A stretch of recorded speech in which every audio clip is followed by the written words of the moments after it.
What is going on, ladies and gentlemen? Hello and welcome back to day number 4 here at the AOC Masters Tournament of 2021 for PUBG. My name's John P. I'm joined once again by the one and only Imperium, and we've seen some great weeks worth of action thus far, and we're only halfway through. We're kicking it off into the second half of the competition. Today we're going to be playing matches 13 through to 16. I got that right in the end. Listen, all of these numbers are getting me crazy, honestly, trust me. But yeah, these players, of course, competing for $43,000 total prize pool. Lots of different features from all across your favorite regions. But first off, Imperium, what a first half of the week's games we've seen so far.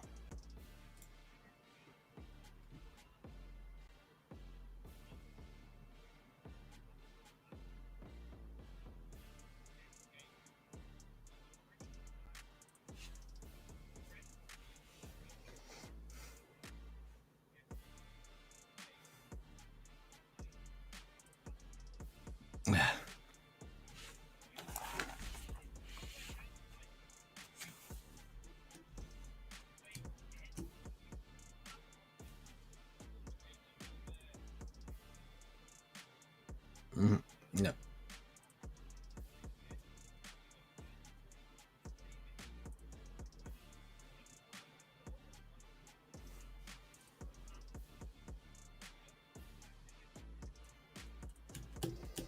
Yeah, I think it's going to be just as exciting purely for the fact that there are a few teams that are outside our top sort of 5, top 6 area that well, probably some people would have put bankers on them, finishing inside the top 3. So a lot of teams have still got to step up to the plate and try and grab themselves a few chicken dinners to leapfrog their way up the leaderboards. But I think the story of yesterday was one team I want to highlight who are top of the leaderboards at the moment, the top of the live standings of Team Bliss. They probably had one of their most consistent days yesterday in terms of the way they played and the way they finished.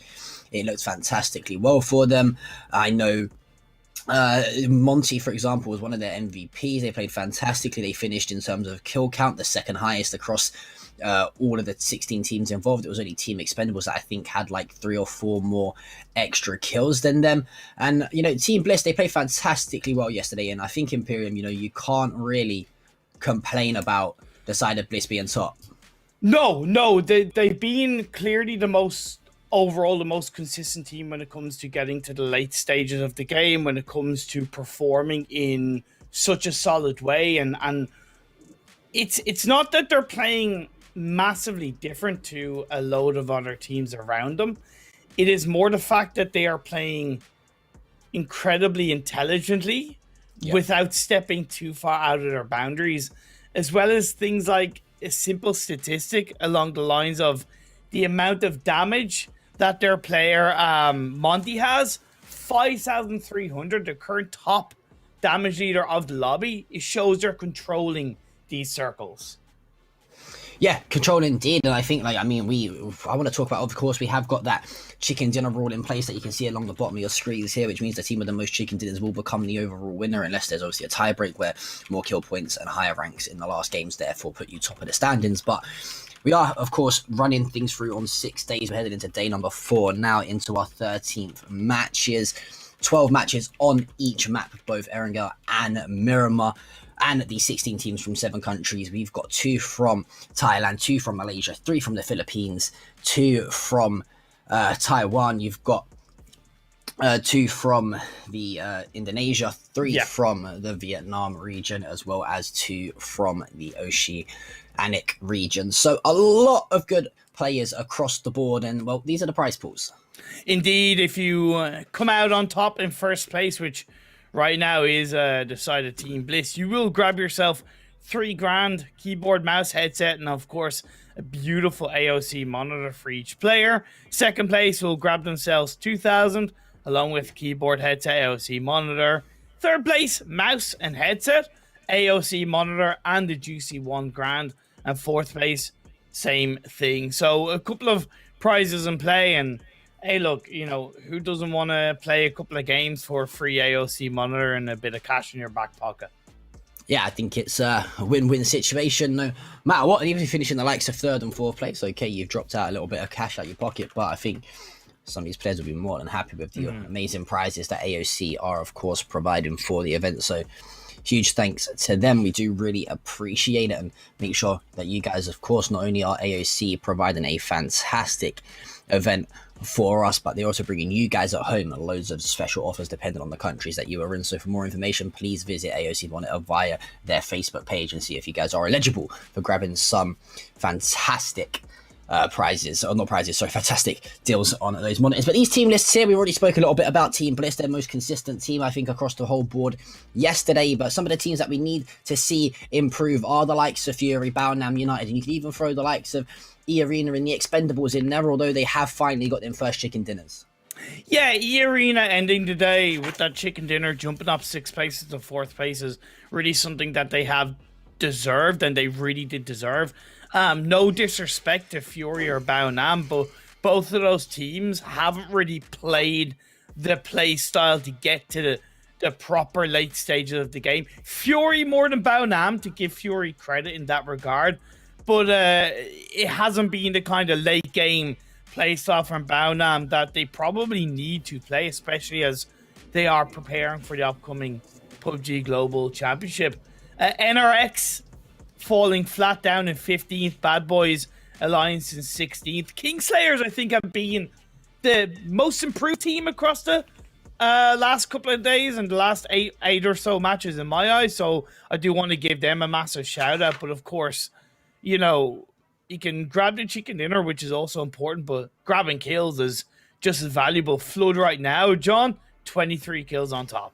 Yeah, and I mean, these 5 players on your screen, it doesn't surprise me that they are there in terms of the top kills. I think they've been the standout and highlight players for their teams thus far. Flood, I feel like anytime we see Fury in any sort of engagement or team fight going on, no matter what time or what phase we're in, he's the one that's always really picking up the frags and putting those kills, as well as a cool 4.5k damage as well. Yes. But if we're going to talk about damage, you cannot not mention Monty with 5,319 kills on the board. Shen, of course, the highlight player for SGD. Sapnix and KMF1 making that insane play we saw yesterday in that chopsticks phase to clutch his team up a second place. But, well, damage, it doesn't surprise me we see Monty on top here, Imperium. Yeah, and it's not just the amount of damage, but look at the specific headshot damage. Nearly 1,800 damage in headshots alone. That's roughly 500 or so ahead of Shen, who's his closest opponent, at least in this top 5. So Monty has been absolutely pivotal in the whole team being so successful across these games, because they put themselves in a position where they're able to not only exit into the next circle, but suppress the teams around them, control that area. And it's quite obvious that they're not camping, right? They're, you know, it's that stereotypical thing of, oh, they're only winning because they're camping. No, they are full on earning these wins, earning these massive results, and Monty is certainly leading the way. Yeah, and I think you got to say props to Shen as well in terms of the headshot damage for the side of SGD. But, well, headed into day number 4's worth of games, this is how things are going to be looking before we head into match number 13 here for you guys. As Bliss, well, they're sitting very comfortably in the top spot right now with the 3 chicken dinners at 48 kills as well. And I've been impressed with them in terms of, we mentioned they needed to try and put a few more kills on the board in terms of chicken dinners as well, and they've done just that. Behind them, though, exactly, fragging very heavily the side of Xiaoji Doi. They're going to be at 63 kills with 2 chicken dinners from the future. I thought had a very good day yesterday. They did pick up 1 chicken dinner as well. Could have probably made it 2. It was actually the game that Bliss won yesterday, in which it was a sort of a 4 versus 2, and Bliss made that fantastic charge towards the chopstick phase. But overall, throughout these leaderboards, it's still looking quite close. Yeah, it is. Of course, you know, down in towards the middle of the pack, you have Arena, Expendables, Made in Thailand, Colony, and Division X, all with that 1 chicken dinner. And they are, to an extent, bar Division X being they're quite similar when it comes to the amount of kills they've got as well to add up to the chicken dinner. That's why, I got to give a lot of props to From the Future, because I low-key called them out as a team that had fallen a little bit downhill in terms of the second team to win a match here in this finals, but they picked it up back up. And when you compare it to Division X, they've only fallen down and down and down. So I hope they can pick it up today as we look at the predictions from all of the talents across the multiple languages. I see you, John. I see you with your Baonam pick. How's that looking for you, buddy? Yeah, it's not looking too great right now, is it? I mean, it's looking great in terms of the kill column and probably the damage columns, but not so much in terms of the chicken dinner rule. And I'm a little bit shocked with Baonam. They know that they're going to be heading over towards PGC, which I think the chicken dinner rule is actually implemented in that event as well. So they've got to try and close out these end zones in the end phases slightly a little bit better than they have. But, well, it looks like the Chinese Taipei region of casters, well, at least they know what they're talking about with SGD sitting in a cool second spot right now with 2 chicken dinners already. A little bit surprised, though, we've not seen anyone pick Team Bliss. I think, no, the side of Fury were definitely the favourable squad from the Oceania regions coming into this. But, well, that's what things look like at halfway stage here in the AOC Masters 2021. Let's take a look at what we are going to be seeing today, and we're kicking things off with Miramar. We are indeed going to the desert dunes, the Mad Max area of the PUBG Battlegrounds map pool, and then we're going to go Erangel, followed by Miramar, ending the day on Erangel. And I think one thing that that I think has been proven, and I know this is something kind of obvious to say because there's only 2 maps in the PUBG competitive pool at the moment, but the teams that are looking the strongest are the teams who are able to get wins and strong results on both maps, whether it's Xiaoji Dui or Team Bliss, right? Specifically those two. Yeah. They've gotten wins on both maps. They're not relying on that one map, and that is important, right? I know it's obvious, and most teams are like that, but it is important to be very strong or just as strong on Erangel as you are in Miramar. Yeah, it's very important because it's consistency of play at the same time as well that you've got to take into it, especially with the fact that we're playing 12 matches on each map as well. And I think you made a great point of Blitz and SGD. They've both won at least one of their chicken dinners on either map. And I think, in particular, if I cast my mind back and remember correctly, I think SGD, I would probably say they might have just slightly edged it in terms of what I've seen on Miramar. It looks like Bliss are slightly more versatile to a map like Erangel, for example, where we saw them yesterday make a fantastic call on the push towards that phase in chopsticks. So it wouldn't surprise me, though, if we see these teams continue to play consistently well. The players, though, I can tell you, are very much ready to come into this game. I know I'm ready. I'm sure Imperium, my man, you're ready as well. I am indeed. Let's get this show on the road soon enough. We'll be jumping in. The lobby is open. The players are ready. The playing path is among us, and we're 25 seconds away. I love the fact that you bring up the point about Xiaodui. We have looked consistently a little bit stronger on the Miramar map compared to Team Bliss, but at the end of the day, when it comes to the chicken dinners on that map, it is one apiece between the two teams. Xiaodui just haven't really made that end game count as heavily in the end, so it's something that that they will need to an extent think about. Myth have also won a game in Miramar, but they did have a poor day yesterday. Looked very flat across the board, and as the playing path is among us heading down from Port-au-Prince, so pretty much dead in the center. Actually, beautifully dead in the center. These teams will be able to get to wherever they want to. Yeah, so couldn't have asked for a better start here if you're a team in terms of playing path for match number 13 here out of 24 on Miramar. And well, one thing about Miramar is you've mentioned it a few times already throughout the event, that it isn't a bit of a map that is a bit close quarters in times. That you can try and isolate those 1v1s, those 2v2s in terms of those head-to-head fights a little bit better than you can on a map like Erangel, for example. But one thing I noticed on Miramar is it's not evenly contested off drop spots in comparison to the likes of Erangel. We saw so many times yesterday the Pachinki battle between Expendables and SGD, of course, one to mention, and I think we saw the likes of the Arena and a few other teams like Fury try and fight it off spawn every now and then, but on Miramar, it's a little bit more evenly spread. We see these teams get onto that looting phase a little bit quicker, and, well, depending on where that first phase starts to shift, we'll see some rotation sooner rather than later.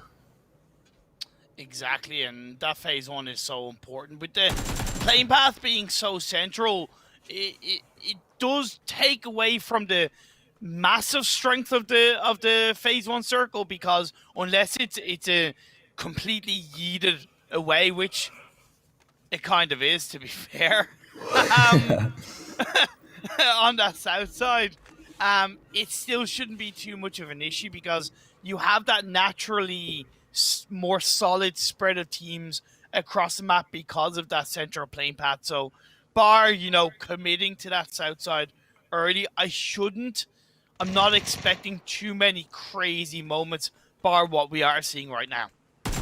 Yep, well, in terms of the kill department, the first two are going to go on the board, and it's going to be Moon, and unfortunately for the side of BBA, who falls out earlier on. There was one kill as well. I think it was one of the Kingslayer players that dropped early on, as we do get a little look as to where these teams are located after that first phase has shifted down towards Los Leones, as that's going to be great for the likes of Fury, for example. We're already set up powerfully inside of that big city itself, and I mean, just looking at a few of the other teams as well, the likes of Colony, they're way up towards the north of the map. So are the squad of Team Expendables and Bliss as well. So it wouldn't surprise you if they try and get themselves moving over to that phase slightly sooner rather than later, because we've seen a few times already in this event here, Imperium, a lot of teams, they like to rotate early and get themselves set up.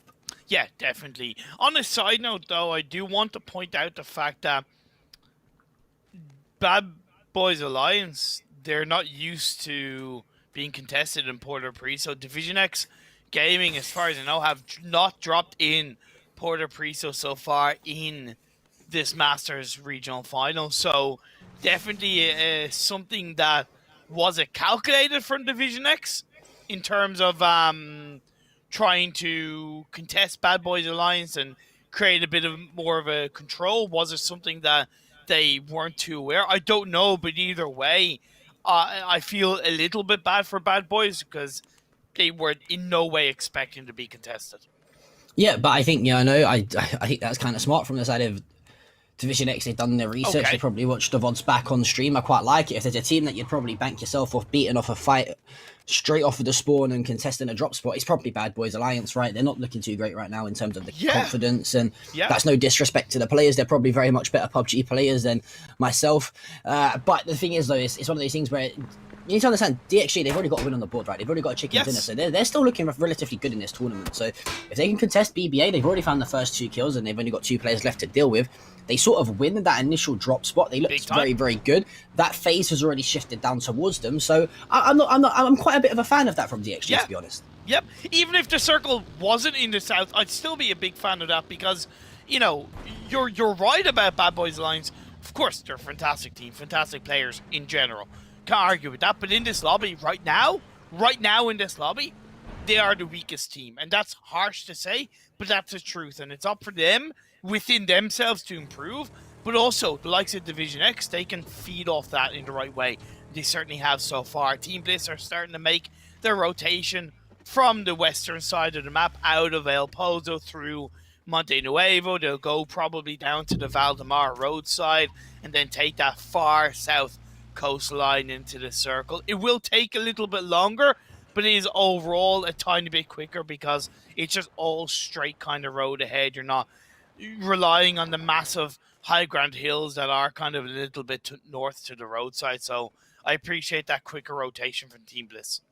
Yeah, and I think one team that do play those ridges is the team that actually rotated to avoid them, the side of Team Bliss, and I think Colony play those sort of split along those high ridgy Rockland areas quite well, but we know one team that are performing well in the kill department, not so much the chicken dinner department, is the side of Fury. We already highlighted Flood leading the way free squad in terms of being the MVP, but well, for the side of Fury, you got to hope to say today is probably the day that they put the chicken dinner on the board and get their tournament, you can say, somewhat up and running out. And what's it going to take for Fury really here, Imperium? Because we know the fact that they're very good individual players, they're a very good team.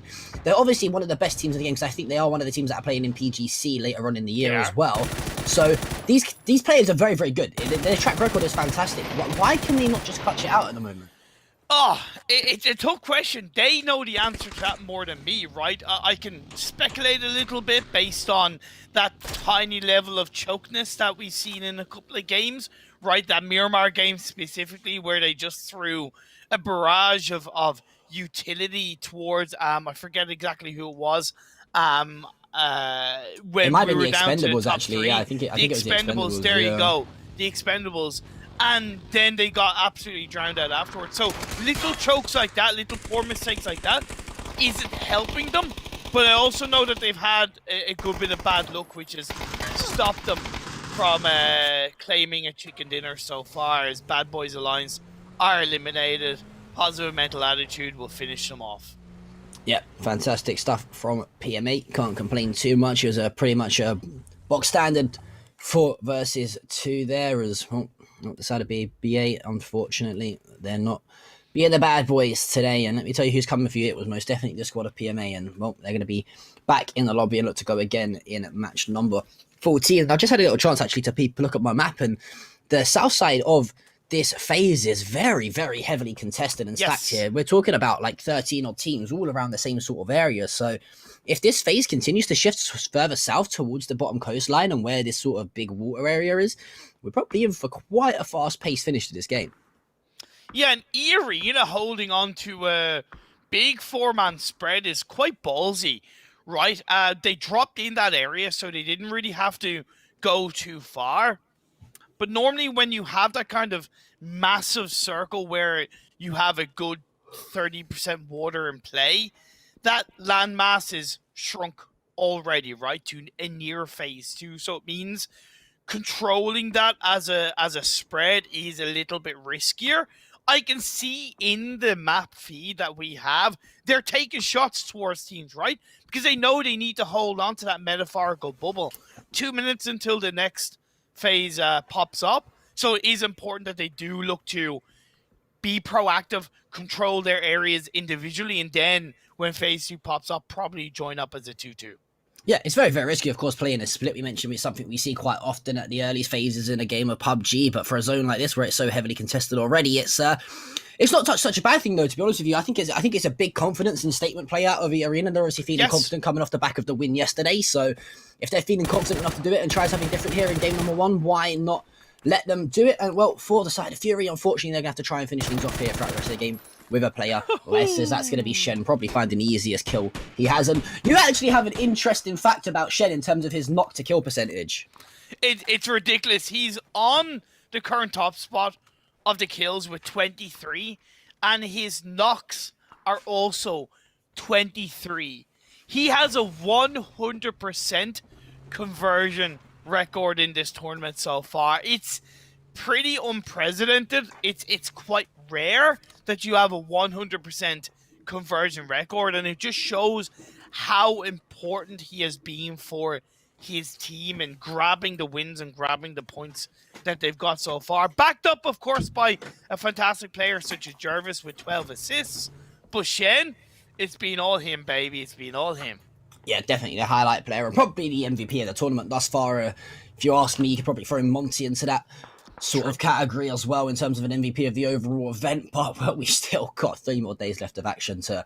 And it's kind of crazy. I mean, myself as a traditional sort of FPS player, usually the events we run are like 4-day events, but I love these sort of Battle Royale week-long events. They're so fantastic. They're so enjoyable because it really tests these players to the max in terms of consistency value, right? You can't really afford to have 1 or 2 bad games unless you're the likes of SGD or Team Bliss, who are already so far ahead. But well, one team that wants to continue to try and have the upper hand on the next team fight is the side of PMA, as that's going to be Mastodon, unfortunately dropped out of things here, and well, that phase has started to shift even more slightly southeast.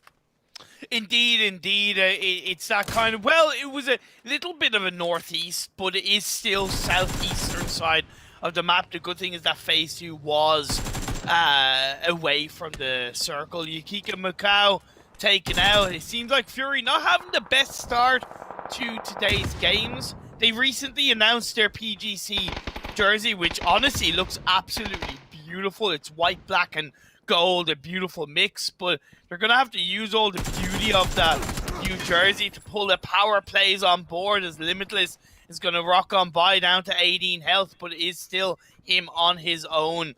Zyshow 95, a little bit close by as a first aid is laid down. Yeah, the jerseys are most definitely nice indeed, but they got to try and translate the beautifulness of jerseys to the beautifulness of PUBG gameplay, as unfortunately they are down to 2 remaining players. And well, for Flood and Ronan, I think, well, the fact that you've still got Flood alive means probably anything can happen here in this game in terms of, individual capability of popping off when you need to. But for the side of Fury, we mentioned they needed a good start. Unfortunately, that's not going to happen. And well, taking a little look at my map here on the map feed that we have, the squad of Colony from the future and Made in Thailand, they're still sort of occupying the bottom part of Los Leonas ever so slightly, as we do see Roman do eventually drop, and it's going to be Flood who probably falls shortly after. But these 3 teams, just by the top of where Los Leonas is, they're really banking on that phase shifting heavily towards the north. Yeah, to an extent they are. Fury go down. It's from the future, honestly, and even Colony, they really do have that fantastic exit strategy, right? They're not committed into the city, right? They're not committed to a core area of the map.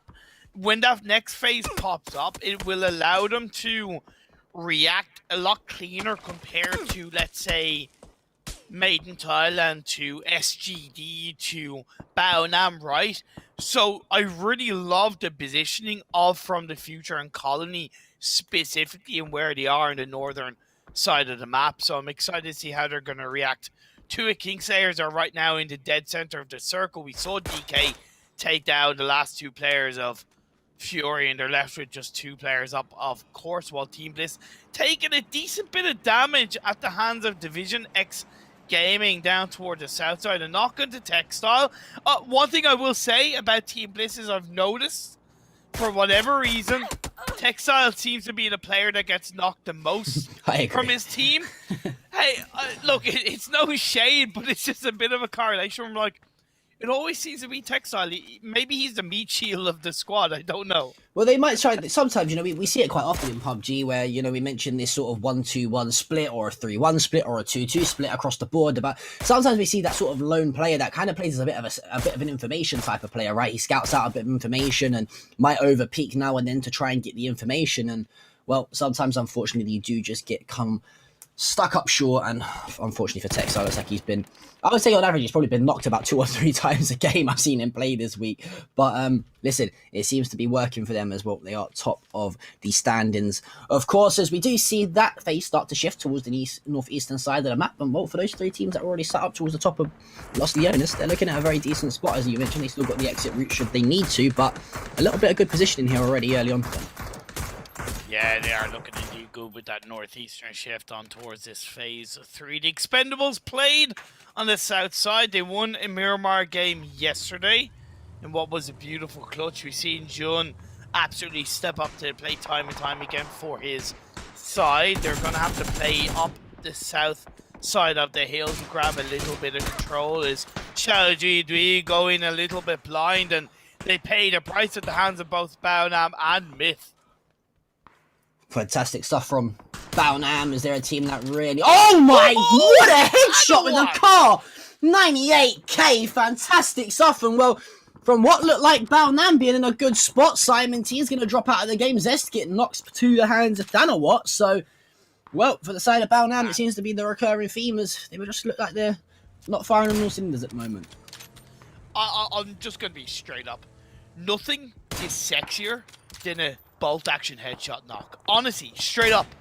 I don't know what it is, but there's just something so beautifully calculated about it time and time again. And Thanawat pulling that out just like that, it's so glorious. So great play from him, and Baonam will have to kind of duck back with their tail between their legs. They still have a good position in the circle, to be fair. It's not to be sniffed at. They just now will be far more aware of the likes of Myth in front of them. Yeah, Thanos still continues to do damage with that Car 98, as well as he's found another headshot on to Broken Hearts. And well, for this man, he's auditioning for sniping teams apparently, as he's just finding headshots all over the place. And for the side of Made in Thailand, they got a very nice little position here. They've got a lot of vision and line of sight onto any sort of different angle that they need to hold on to. I am a little bit worried that they are going to be overexposed slightly later on into the phase 4, phase 5 region. And one thing to mention, the squad of DXG, actually, they look like they're going to be pushing up towards the northeastern side of this zone and trying to come in behind the team of Colony.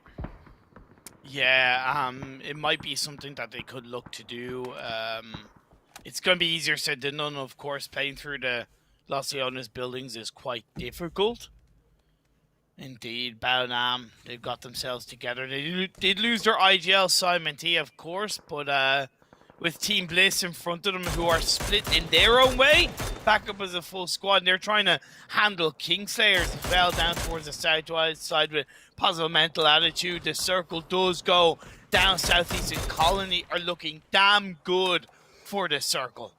Yeah, that's great. You couldn't have asked for a better shift in terms of the phase for the side of Colony. And well, for those teams that have got to start to make their way further over towards the likes of Colony, even Team Extraordinaire, Kingslayer as well, set up pretty decently early on. They're going to be finding it a little bit tough here. And well, for the side of Baonam, the 3 remaining players, it looks like they're going to try and get things a little bit up and running sooner rather than later. As well, as soon as they do that, it looks like it's the team of Bliss who find some shots and fire it their way. I'm waiting to see what Made in Thailand can continue to do to gatekeep these teams around, and they've done a great job so far of pushing back Xiaoji Dui, pushing back Baonam, whereas they need to think, okay, well, where do we go from here? What do we do? We also need to think a little bit about what's in front of us now as we get through this phase 4. DK, Limitless, Zaichu, looking to push back the members of Team Bliss who are inside that cave area of Miramar. They're going to have to find their exit point out of that area as well. Luckily, they have the body advantage, and that's a beautiful nade knock from Brain. Yeah, fantastic stuff, and that's just pure intelligence, right? And knowledge as to where the players might have rotated and sort of wrapped themselves to reposition towards. And well, for Team Bliss, things keep well for them as they've got all 4 alive, and the first kill on the board for them in this game, and you wanted to mention and see what the side of Made in Thailand can do to gatekeep these teams, and well, they're doing it very well at the moment. They do get tagged up a few times, but a lot of damage done over to the side of the Expendables, who are a team that are right hot on their trails already with 59 kills in the live standings and that one chicken dinner. And well, now for the side of the Expendables, they're in an awful spot because they've got Bao Nam, who are going to try and help gatekeep them as well. They've got to worry about Made in Thailand should they try to shift back up towards this ridgy mountain area. Well, they've also got the team of Bliss just slightly behind them as well. This squad right now of the Expendables, they're in an awful spot here, Imperium. Yeah, honestly, it's kind of a result of poor rotations and a level of desperation. They were coming in from the south. Their circle has shifted away. Honestly, they probably could have played from the southeast rather than the southwest. That probably would have been a much cleaner entry point into the circle. E-Arena did go for that wild rotation that you mentioned from Los Leones to the northeastern side, but Colony a little bit more aware of that massive 4-person spread, and Momon has opened the door already with an initial knock, but the revive has been laid out. You can see Kill is taking a good bit of damage. I think that's Division X Gaming coming in for the third party. Yeah, this is beautiful. I absolutely love this from Division X. It's actually only one player of Gagakun who's really close and personal behind the side of it. He's getting so hyper aggressive over towards these two lines. And the reason he's doing this is because here you go, you can see that phase shift now. Colony is still in a very, very good spot in terms of where the zone and the phase has pulled to. So if the DX Gaming, they can try and swing their way over towards that and get a little bit of information to see if it's like, okay, we can try and third party this, get a bit more information and try and take this spot, then they're going to be in a prime spot to try and put up their second chicken dinner. And oh, well, for KM9, it's going to be Alec who drops him. And well, there you go, the Arena, as they tried to make the push over towards Colony, but the Hive, they're too strong. Yeah, I do respect that attempt on the rotation from the Arena. They just were coming in a little bit blind, and Colony were set up beautifully for defense. Division X came in for a third party, and it became too much for them. Kingslayers holding down the fort. I've noticed an improvement from Kingslayer, so I'm starting to kind of root for them more and more, and I'm recognizing the evolution of their playstyle. Jagger is knocked on his knee, so he's not going to be doing any dancing for now, but Jason and God XP, let's see what they can do as they try and push back the members of Positive Mental Attitude. Yeah, and it looks like DXG, well, they've already tried to aggress across to that road in the middle of the zone, and they're trying to get a little bit more aggressive over towards the side of Colony and take this power position over towards the northeastern side of this phase. But for now, we are going to see how things play out between PMA and the side of Kingslayer. I think we also saw Expendables and Bao Nam try and join this party. So this is a bit of a continuation from that four-way affair we saw about a phase or so back when it was slightly further down this hill. Now we've moved up towards sort of the road areas. These guys are still trying to fight this four-way engagement. And there we go. Beautiful. That's the first knock from DXG.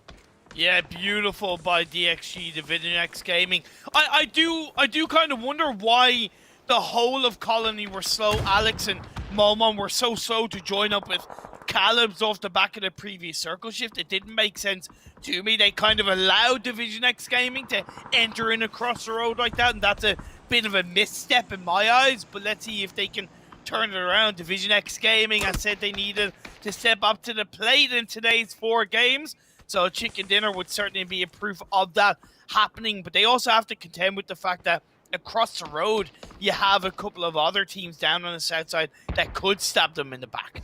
Yep, well, unfortunately for PMA, they are going to be wiped out. As I think it was to the double needs of 777 and one of the other players for PMA who found Team Bliss. No, yeah, it was Team Kingslayers. Expendables who found they found all 4 kills onto PMA, but there's still that big engagement going on over towards that bottom southeastern side of this phase between 3 or 4 teams. And well, right now it seems like these two teams are split. Like it looks like the lobby's split half apart. They're like, you'll fight this side, we'll fight this side. And for the side of FTF, they're not engaging anyone. They're just chilling at the top of the sort of northwest area. Yeah, they have an easy peasy lemon squeezy as the side of Division X push on forward, get rid of Colony, and as I said, a deserved team fight win for Division X. They were a lot more proactive in their movement to gain control of this circle across the board. From the future do have to now move a little bit down south.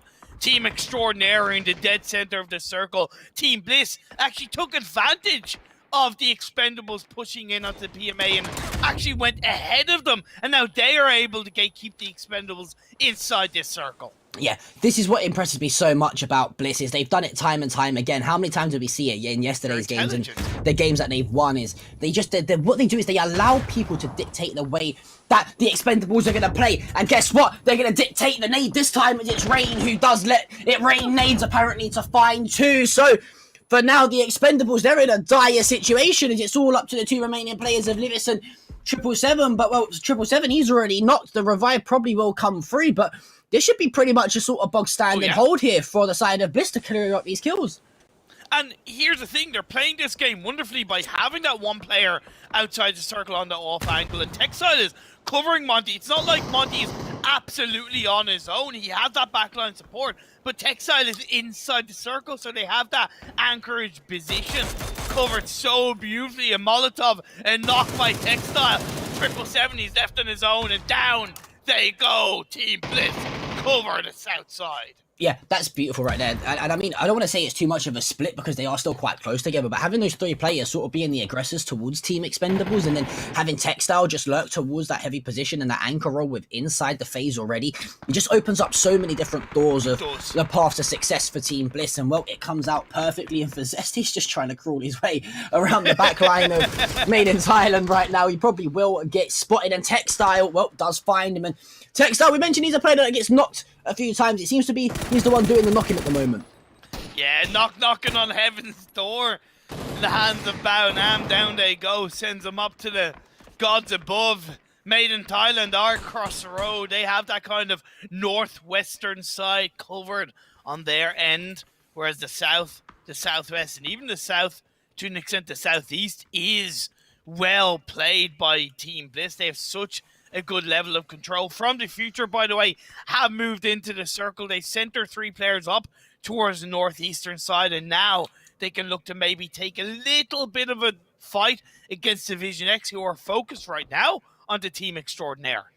Yeah, and I think we're about to see another bit of an engagement go down between Team Extraordinaire and Division X, but, well, that opens the possibilities of the likes of Made in Thailand and Bliss to try and third party this later on, but I think they're so concentrated on each other right now, they're not really paying attention to what's happening slightly further within these phases. But from the future, they've done a great job of actually really wrapping all the way around. I mentioned earlier on and I highlighted it and bring it to light that they were playing so far split and sort of just let the lobby kill themselves, and they thought we'll come in slightly later on and try and clean up a few kills, and it looks like that's what they're doing, is they're going to now try and be the third party between that engagement of DXG and Team Extraordinaire. And, well, we're down to our 5 remaining teams.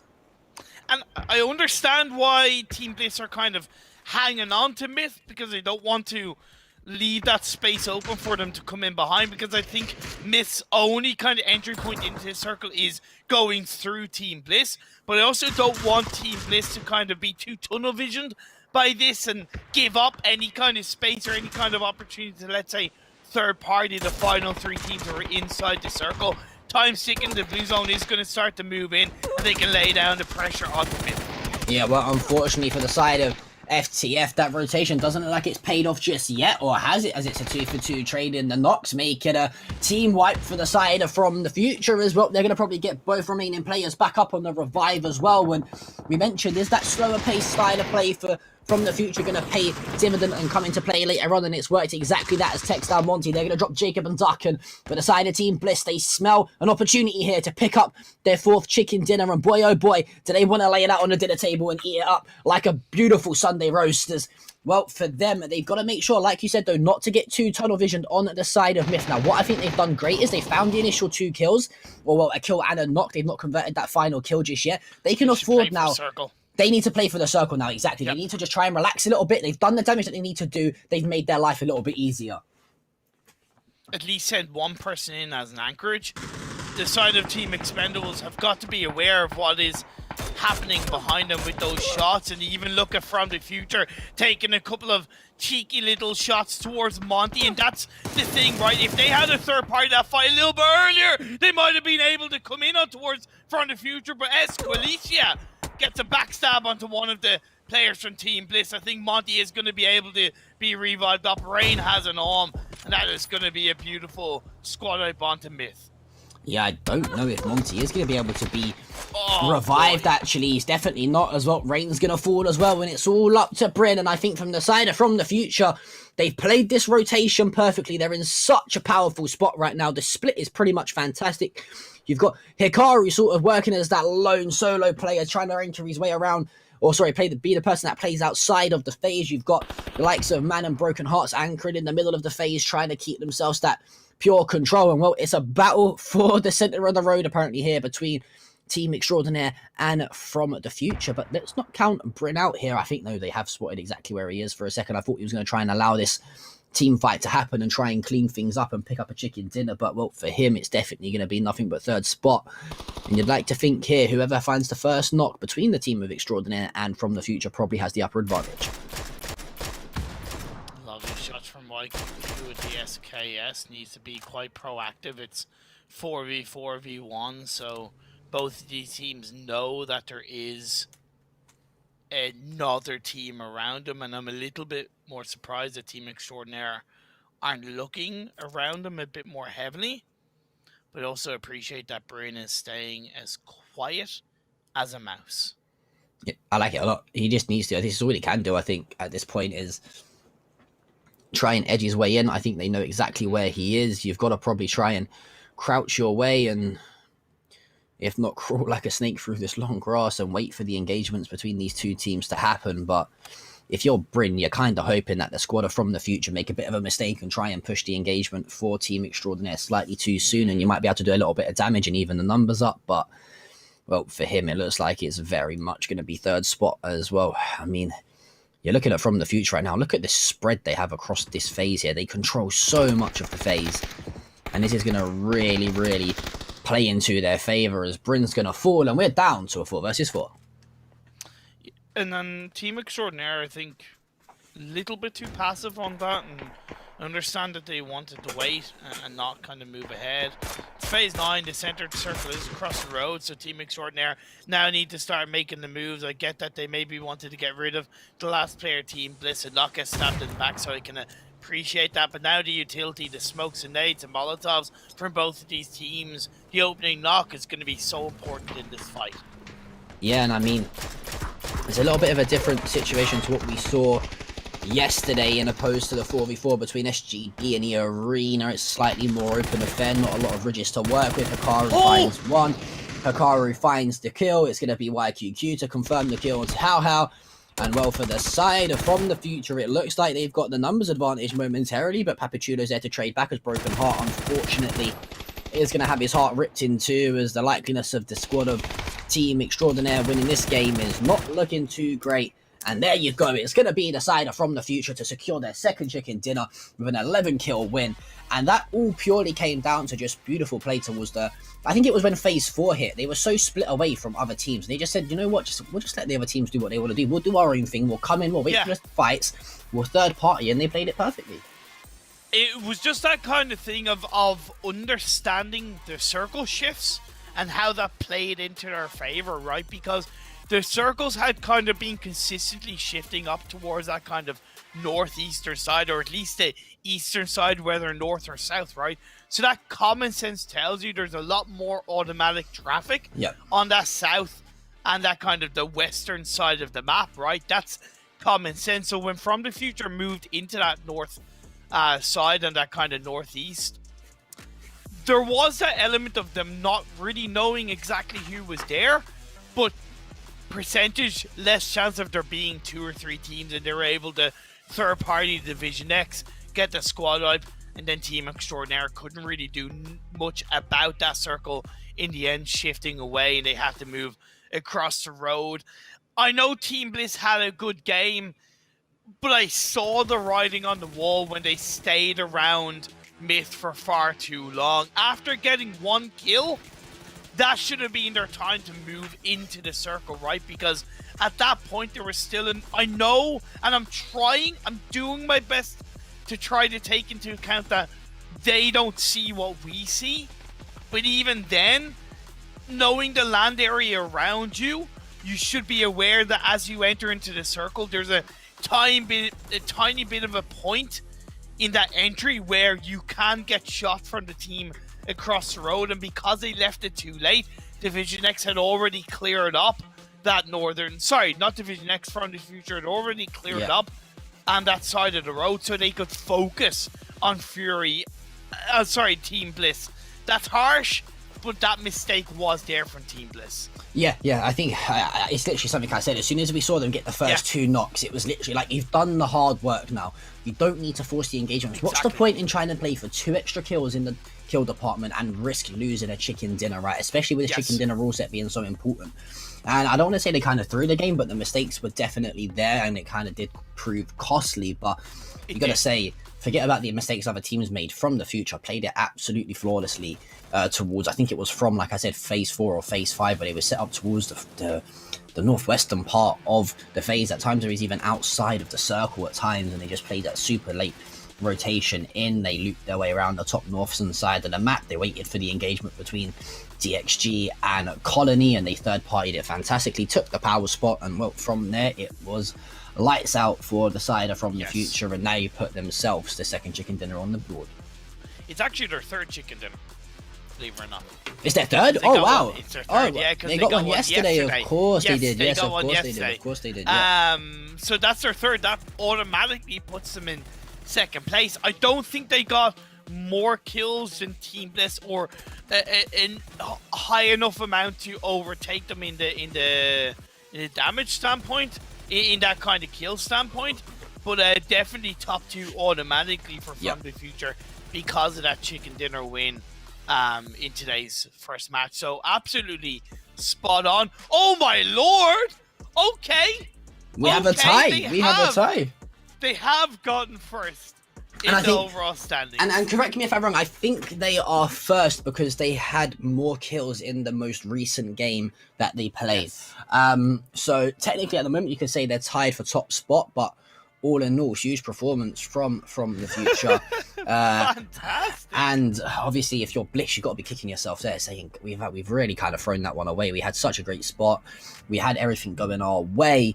But unfortunately, it was From the Future that seemed to prove a dividend, and that's going to give them the world of confidence. Now they've won 2 games in back-to-back days.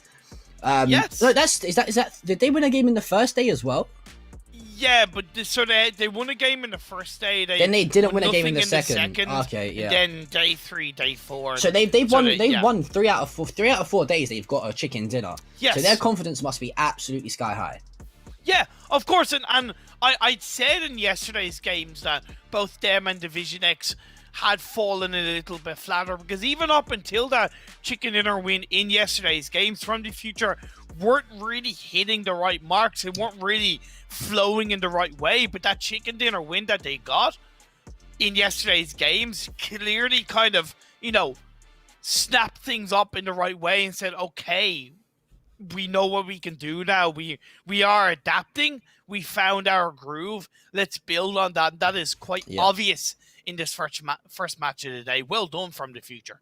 Yeah, fantastic performance. We'll have to wait and see if they can go back to back and try and make it 2 on the bounce as we head into Erangel after this short break.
Welcome back, guys, here at the AOC Masters Tournament of 2021 for PUBG. My name is John P, joined by Imperium as always, and we saw From the Future catapult their way from what was, I think, 4th or 5th spot all the way up into the top spot by the fact that they won more kills in the last game than the squad of Team Bliss. But you got to say there's a few talking points to do with that game, and especially in the end game, we both highlighted the point of Team Bliss making a little bit of a hiccup and an error in terms of being too aggressive and re-aggressive in engagement. I think it was against the side of the Expendables and Myth.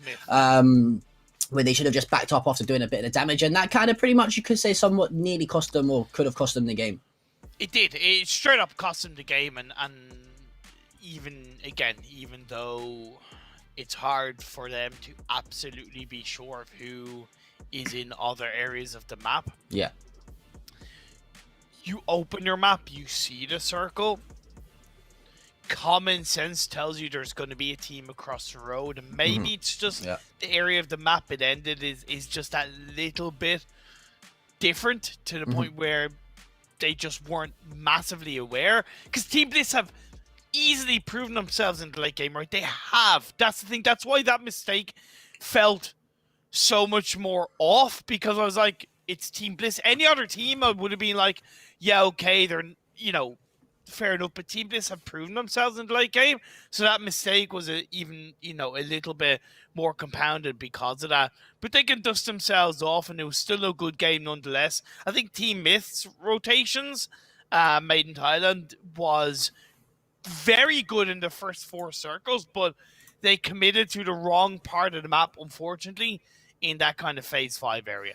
Yeah, I think, sometimes those costly mistakes can obviously cost you the game, and unfortunately for the side of Bliss, it very much did so. But no doubt, they're experienced enough players to put the past in the past, and, well, look forward to something from the future. You could say, I'm sorry, I had to do it. I saw the crossover in names, and I had to try, and I'm probably sure I've just bored and blown people's minds at home watching in the Twitch chat. But a decent pain path we have got to kick things off here. Imperium going from the south side of military base all the way up through to the northeastern side of the map, and I think the players will be pretty comfortable with this one.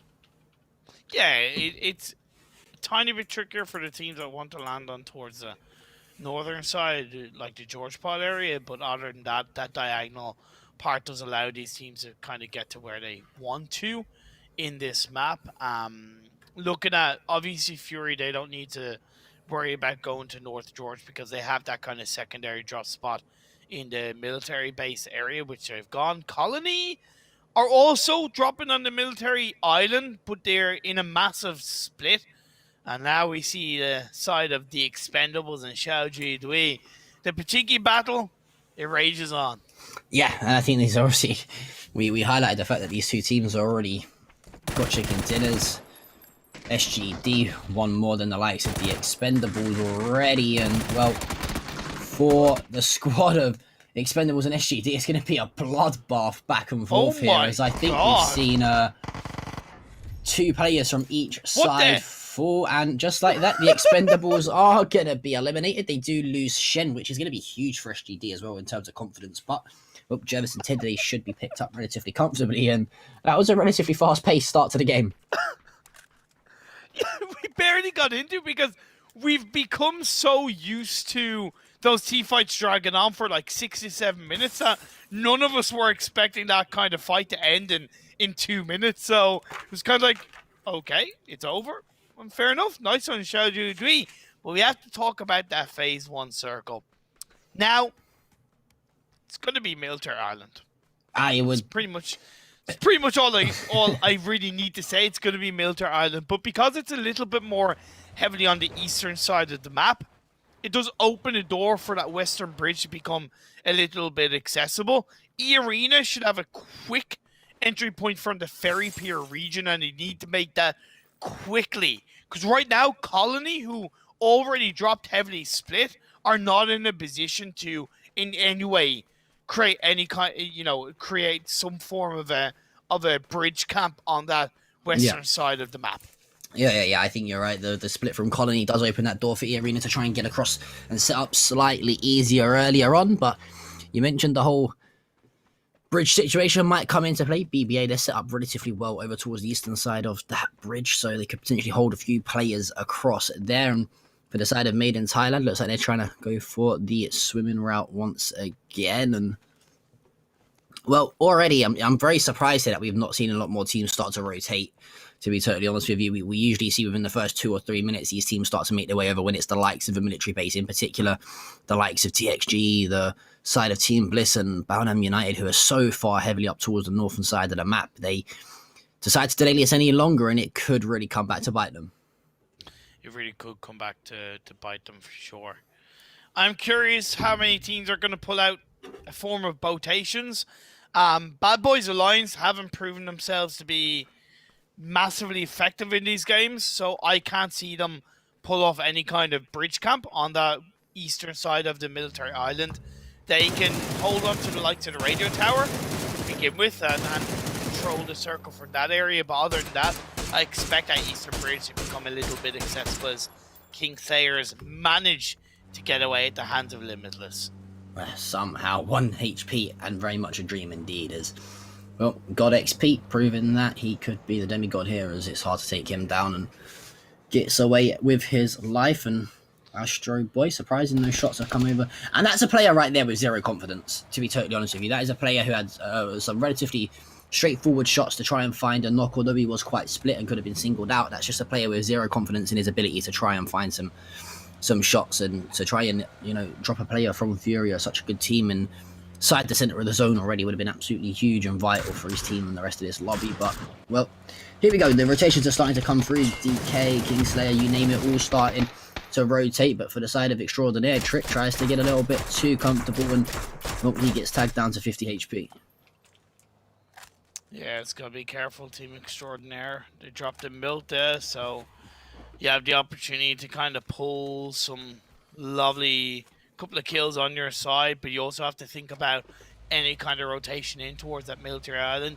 They can opt to go back towards, let's say, Milta Power and go for a botation if they want to leave it a little bit longer, but those botations are definitely tricky enough when it comes to the timing of when you pull it off, because that southeastern side of the island is in play. You could see a team go full heavy down on towards that southeast side to try and catch out a team botating your way in. So a botation on the eastern side of the map is possible, but it holds a lot more risks compared to the western side of the map of the military island. Yeah, we'll have to wait and see which teams decide to locate where, and well, you can already see on the eastern side, a lot of teams deciding to get themselves set up nice and comfortably. And I mentioned I'd like to see the squad of Battlegrounds start to rotate slightly sooner as they are up towards Roshok. And, well, they've elected to take my advice, but this is where the issue might come in, right? When you've got the likes of Extraordinaire trying to count towards the top of this bridge, and you're going to start to see a few players try to hold each other out. And, well, Ronan, he's going to find one. Unfortunately for Mastodon, he's going to fall out for the side of DK, and things for them just seem to get bad and worse. But look at how split DK were in first place. I mean, you've got Limitless, who's literally still on the mainland. You've got two of their other players towards the military base already. And for the side of Bad Boy Alliance, they've singled out one player from Fury. They're trying to find some shots, but to no avail. I'll be honest, for a team that drops a military island, I don't think Fury are the best at positioning themselves on the island, being perfectly honest. I think there's a lot of weakness around how the areas they hold on to, and it's something that I would think they need to look a bit more at. That might be harsh, but right now, like, they've allowed Myth to get onto a better hill position, for example. They're going onto that compound down from the radio tower, which is okay, but it's not really good for phase 1. It's very much a kind of a phase 3, maybe phase 4 position of the circle to hold on to, but it's not a phase 1. The likes of where Myth is, which is on towards that northwestern side of where Fury is much stronger to hold down in the first 2 to 3 phases. But Zaishu is looking to hold himself down in the right way. Chucks out a flash, is going to reposition towards the other side. The footsteps will be heard. That player Fury is to an extent on his own, but he has the backline support of his teammates. Yeah, I kind of pretty much agreed. I thought you hit the nail on the head and you were bang on with this. We're talking about Fury not in the greatest of spots there.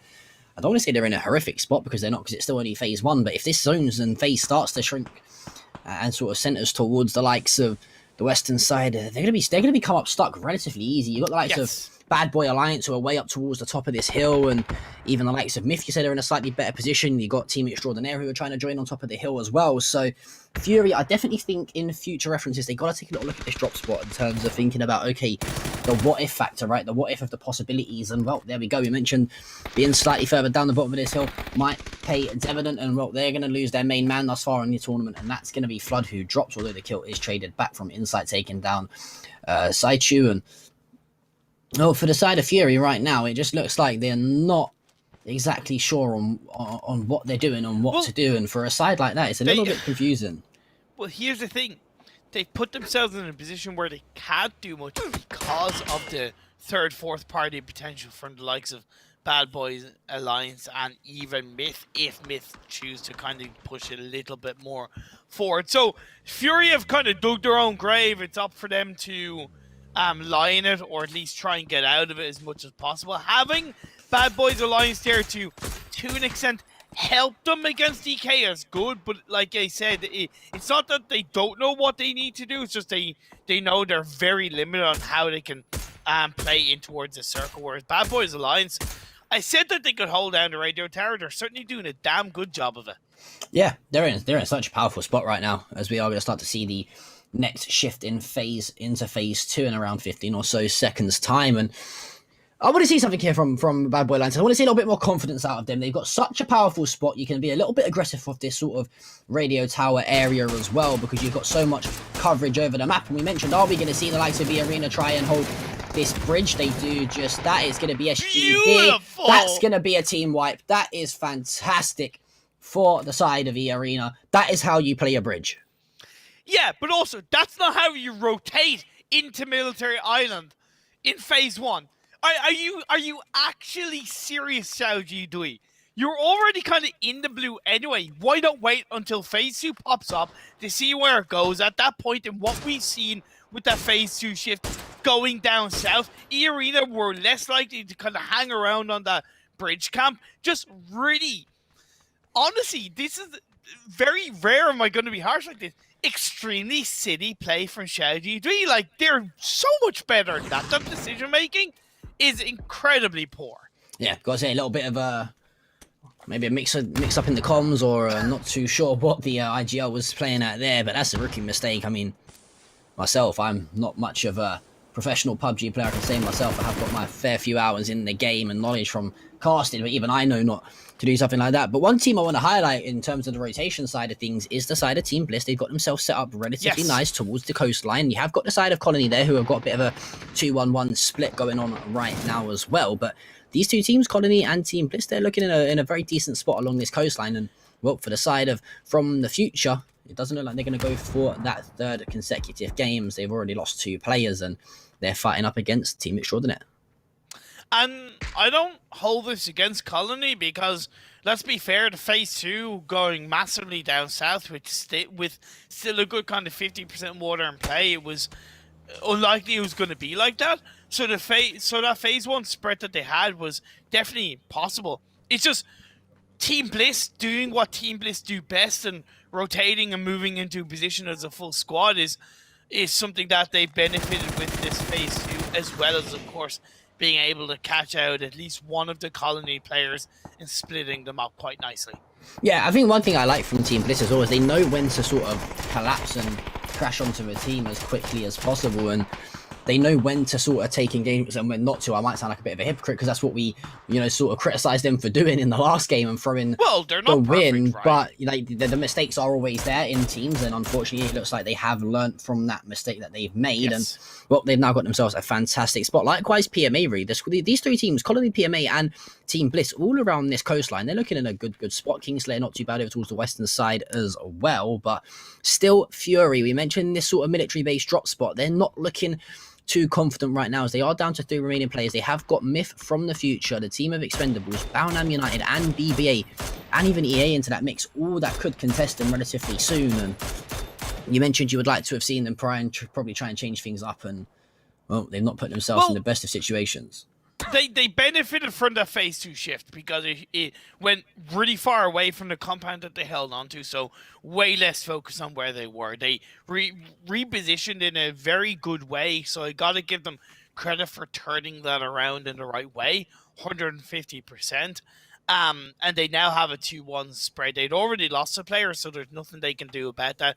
They've just been able to sustain and reposition in a very valuable way, taking advantage of this phase 2 shift. As far as I know, PMA did make a rotation on phase 1 and went to that kind of western coastline, ending up in the docks area of the military island. IMP did go for a car in a bit of a risky move in the previous phase, but it's worked out. They have a vehicle on board, as phase 3 has continued to stay on that coastline, but still a heavier northern shift on that mainland. Yeah, and I think this might play an advantage to the likes of BBA, for example, and even Kingslayer, who are looking very nice over towards the northeastern sort of side of this zone. And well, for the side of Arena, you are going to have to try and edge yourself in towards through this military base, but you've got the likes of From the Future and Fury there lying in a wait, and even the squad of even Myth.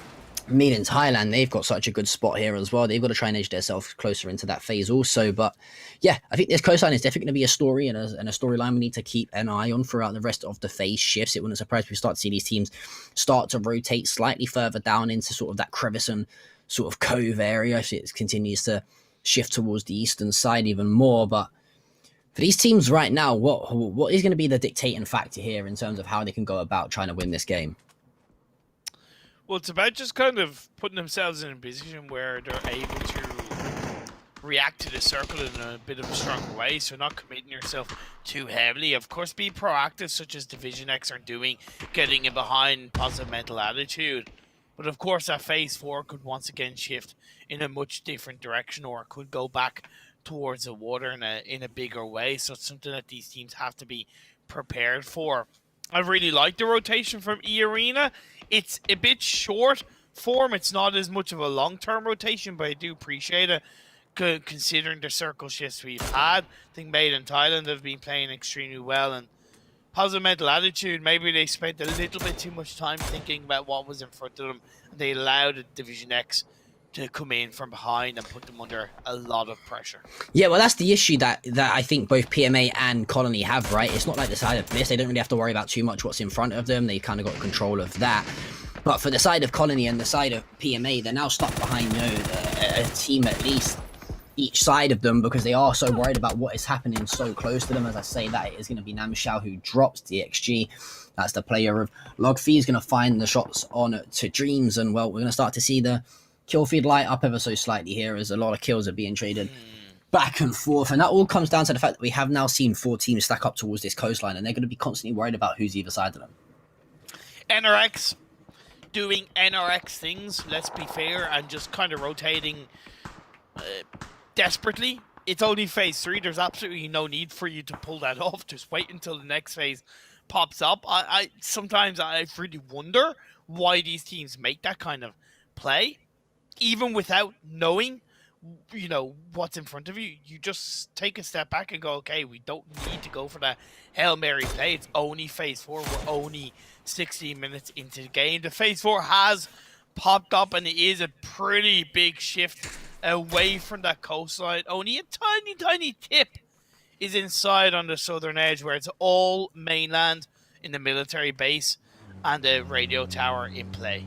Yeah, I mean, you got to look at the position of BBA here, right? On the radio tower, they're in such a great spot, and they can just really lay down shots from above on top of that big hill of the radio tower. But it wouldn't surprise me if we start to see a few teams try and edge their way around and take that spot off of them. But it's such a hard position to try and take, right? And try and aggress up towards, because you have such a height advantage. And well, for the side of Colony, they are going to lose 2 players. They are going to lose a player each in DXG and Colony. It was the squad of Made in Thailand there. Pete drops. It's all up to Botany. He falls as well. PMA, see you later. DXG, clean house.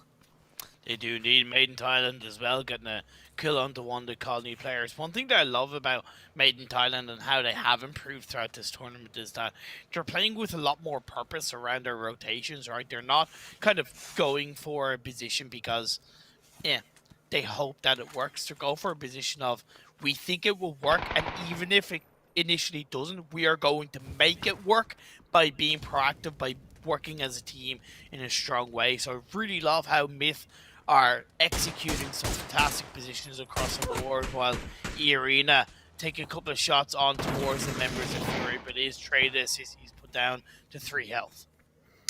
Yeah, not looking the best of situations as well. Neva's KM 99 now as it does get tagged up, but we can start to see some of these teams edging their way into the zone. It looks like the side of Team Bliss, well, they've elected to try and edge into that narrow tip of the coastline that you mentioned, but they are going to have to try and play alongside that road and cross it ever so slightly soon.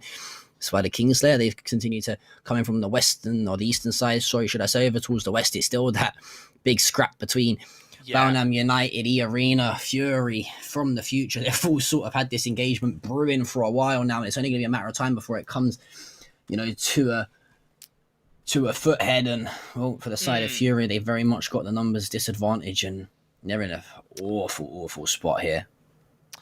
Division X go down in the end between the blue and I think the rest of Colony being able to suppress them in the right way. even as a duo, so that's Division X out of there. What I like about E-Arena, though, if you notice, they have a 2-2 split, by the way. They have Lyrics and Sapniks on that hill to the north, right? So, yeah, okay, KM99 and Sissy aren't in the best of position. I don't think they can move away, but by Sapniks and Lyrics kind of being proactive and splitting up in the right way on the previous phase, that did allow them to at least move away and have the off angle across the board. But I don't think a lot of these teams could ask for a worse circle shift because there's so little around in cover that it makes it so much harder. Luckily for Kingslayer, they're probably the team that's in the best position bar Team Bliss taking them out. Yeah, I think that's going to be a pivotal engagement that we see, and well, here we go. We're going to start to see it sooner rather than later as Monty's going to find the first shots onto those Kingslayer players, but absolute ruthless aggression out of KSR from the shots. I don't know why he didn't throw an aid to begin with and then take shots. Yeah, it would have made a lot more sense for sure, but well, for Fury, they are going to unfortunately bow out here as Yakika Macau and Ronan are dropped. That was Myth from the side of Baonam combining. Rain's going to find the trade on the nade to Jason, and well, this engagement got a little bit more interesting as that red's going to come through. The full kill comes through for Team Bliss. And well, for the side of Kingslayer, you got to say, we had the numbers advantage early on. We can't allow... Oh, no, Monty does actually die. Monty does die. It's going to be that player from Colony to clean him off. I think it was Killer. But so that's huge there for both Colony and Kingslayer. Yeah, a tiny bit of a mistake made initially from Team Bliss. Up and taking the shots. I understand the peak fire shots that he did have to his control, but before they can even go anywhere near the members of Kingslayers, they have to worry about and take out the last player of Colony. Rain is going, pushing a little bit forward on his own, doesn't spot that player behind the tree. Shaney Yi Kwan comes in, picks off Rain, and down he goes. Yeah, and what I love here is the fact that Janiquan is just absolutely fragging, but not only that, they've actually sent one player, Jagger, to try and get control of that main road as well and be that player that's really locking down the line of sight towards that lone player from Colony Killer. And should anyone from Team Bliss try to sort of wrap around and get a different angle, but well, yeah, the side of Blitz, they have fallen, and it's all up to Killer to try and slay the Kings. But well, I think God XP and his squad are probably slightly too good for that. It's probably a matter of time before Killer drops here as he hops into the car. The spray is going to come through, and well, just easy as you like, he's going to fall. But on the other side of things, the arena, they're starting to engage Baonam. They are indeed. They come in, they are able to execute one of the players from Baonam at least towards the initial knock, but they're in between Baonam and Bad Boys Alliance. They aren't being put massively under pressure by Bad Boys Alliance, to be fair, but it is that tricky position where a couple of nades rolling down the hill could see 3 of the E-Arena players being taken out. So I'm a bit worried about them coming into this next phase. It does shift down south. That should allow E-Arena to avoid Bad Boys, who will opt to play on that kind of northeastern side where Astro Boy is already carving the anchor position in for his side. Yeah, I've liked this a lot from Bad Boys Alliance. Got to say, they're a team that we sort of put under a bit of scrutiny at times, and for sure, not so much flames, but been a little bit harsh, and they've been playing very, very well thus far. I think they played the rotations perfectly. They have got the squad of Made in Thailand to try and deal with, though, who have got a fantastic spot themselves. But well, from the future, that Soda Romanian player Broken Hearts is going to find one. Zest actually ends up killing his teammate, and although from the future are eliminated, all of a sudden it's down to the lone Romanian player from Baonam United as they've completely collapsed. Yeah, it's gone a little bit horribly wrong as Myth are pushing in towards Bad Boys Alliance. Well, not so much pushing in, but Bad Boys Alliance are kind of walking in to the line of fire. Thanawatt is knocked, but should get revived up. E-Arena might find a bit of an opportunity to third party this beautiful fight that's in play. All the while, Kingslayer is down on the south side of the circle. Yes, they technically have to cross the road, or they might have to cross the road in the next circle, but they can just wait. Out of sight, out of mind for the rest of the teams to peek each other off, and they can clean it up. I love what E-Arena have done. I absolutely love it. They sent 3 players in the vehicle to go towards the center of the zone, and they've just allowed Sapniks to be that player that plays outside of it on his own, and he's going to be sort of that backline set of defense, or should I say offense at times, a bit of both, as he's going to really lay down the the shots from a distance, and I like this a lot from the arena here. Sapnix, if he can get control of this northern side of the zone, he can be a real thorn in the back of both Bad Boy Alliance and the squad of Maidens. High land, you'd got to think though, if a few nades come through either way, we could see a few players start to fall. Kingsayers have sent one player across the road in anticipation for this next circle, to give him credit for that. Can't sniff it. Myth are in the dead center, but they have E-Arena, Bad Boys Alliance, the last player of Bao Nam, and of course Kingsayers around them, so it's going to be easier said than done for them to control this area. Luckily, a good few rocks and dips that they're able to call their own. Genie Yi Quan was pivotal in them taking out the final players of Team Bliss down on the south edge of this circle, and they're certainly looking a lot stronger than they were in the first couple of days of matches, so I got to give them a lot of props for that. Talked about it already, even in today's matches so far. E-Arena, they got one chicken dinner yesterday. Can they follow it up with a second? Yeah, looking very good to do so. And it's again that player Sapnix, who was the last, if you remember, he was him who made the play in that 4 versus 4, lurking and being a little bit further back, as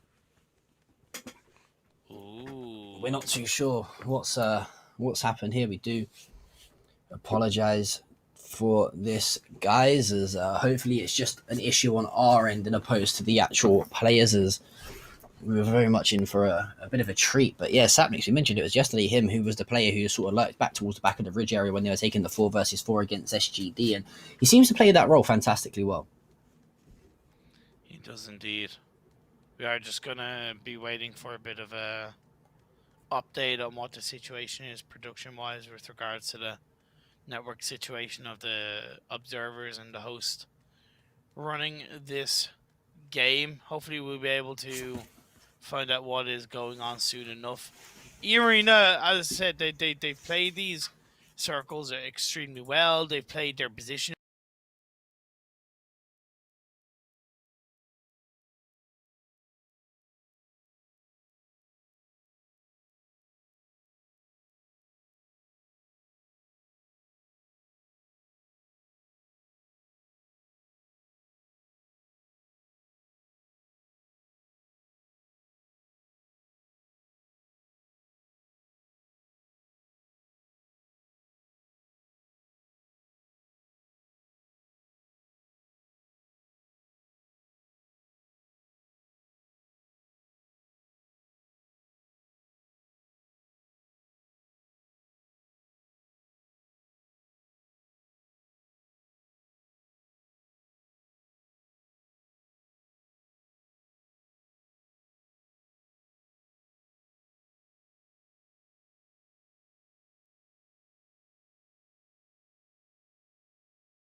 We are, yeah, indeed. Apologies. One of those things that can happen. Everybody was affected. You know, I've been there, done that, got the t-shirt with my electricity or even just my internet. It is what it is.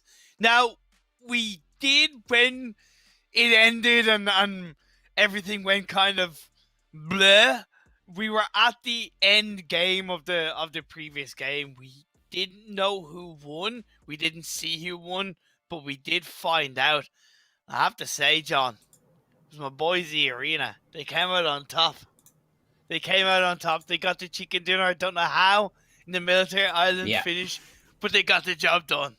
Yeah, I mean, they got it done eventually, so cannot complain. It's definitely shook the standings up, to say the least, which we are going to show you guys in a few moments' time. But we actually mentioned, we spoke about it before we saw sort of our side of things get kicked out of the game, which again we do apologize for.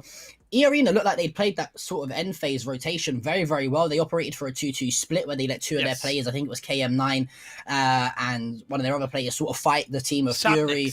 And Sapniks, yeah, sorry. They sort of just let them sort of be a bit slow and dependent on their own, fight a few teams. And then you saw Sapniks actually end up being that solo player left outside of the circle while the three other players operated as that anchor inside of the zone. And it looked like they was in a great spot. Obviously, they must have been, because, you know, I'm just trying to think through in my head the situations that would have happened. It would have probably been E-Arena pushing onto the squad of BBA and Made in Thailand to occupy the sort of Ridgeland maybe. But it's all if, buts and maybes. But that set us up for a fantastic match number 15 here now on Miramar Imperium. It really has. I thought we were going to go to the leaderboard before this game, but it seems like that's not going to be the case. We're getting straight into this Miramar game, which, you know what? That's fair enough. I can respect, because we've waited a bit of time. Why not just get into the thick of the action? Verbally, we can tell you that Team Bliss have moved back into first place because they got one extra kill point then from the future in that previous game. So there's one kill point dividing those two teams. And E-Arena have shot up to third place, overtaking Xiaoji Dui and Expendables off the back of their second chicken dinner. They're on 73 kill points. Yeah, so looking very, very solid indeed across the board, as we do see this playing path operate from the southeastern side of the map all the way across to the northwest. So probably a pretty much perfect playing path there for these teams. They're all going to be able to get to their designated drop spots and locations relatively easy. And, well, this has set things up very nicely now that E-Arena have put a bit of a spanner in the works by throwing that second chicken dinner on the board. And I'm not going to lie to you, Imperium, your prediction is starting. You know what, my friend? It's actually starting to look like you know what you're talking about. Yeah, I know. It's great. That's a fantastic bluff of being a commentator sometimes, is that sometimes things go your way and you actually look intelligent. But yeah, I'm really happy to see the evolution of E-Arena across this tournament so far, and they definitely deserve that second chicken dinner, of course. Made in Thailand, we're in an opportunity when we were in that previous game of grabbing a win. It didn't work out for them, but I think they've made big improvements compared to yesterday's lackluster 4 games and are looking a lot stronger across the board. While the Expendables now going to start joining back up and get looting in towards this area of the map. Yeah, we are going to head into pretty much the early stages of this game here, as these not much in terms of contention early on as we look at the drop spots. Los Leones, no surprise that the likes of Fury are over there. We see them and DK sort of fight off a few times off spawn here throughout the board every time we've seen the map. Miramar, you've got, other than that, a lot of the teams are quite heavily split out and occupying their own area in E-Arena, operating that lovely split that we've seen them often do off of the plane drops so early on. And, well, that phase looks like it shifted over towards the east. Yeah, it is on towards the northeastern side. And I think the majority of these Miramar circles have been on the eastern side of the map. This is clearly a lot easier compared to the first Miramar game of the day, because it is pretty much all mainland. Just a teeny tiny percentage of that area is in the water, but for the most part, I'm looking at El Azhar Hills as kind of a real good point to hold on to. You got the Minas Generales. Northern Hills Junkyard is also a really good spot to hold on to on this phase on, albeit it is quite deep inside the circle, so going there early you could end up getting pinched up. So something to think about, as King Slayers has no idea that Niall from Team Extraordinaire is there. The shots come out, the knock is executed.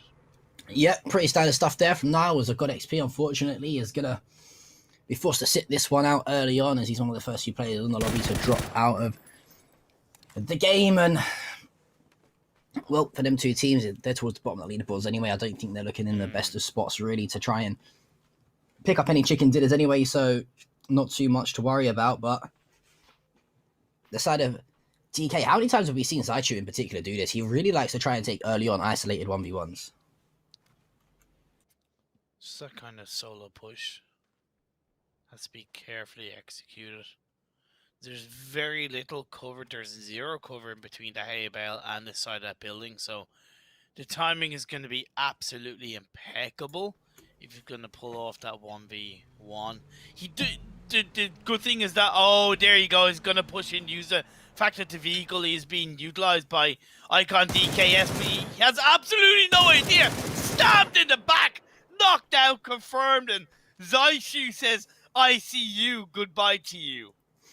Yeah, Icon been caught with his pants down ever so slightly there, as again we see the isolated 1v1s come into favour of DK quite a few times. Absolutely brilliant.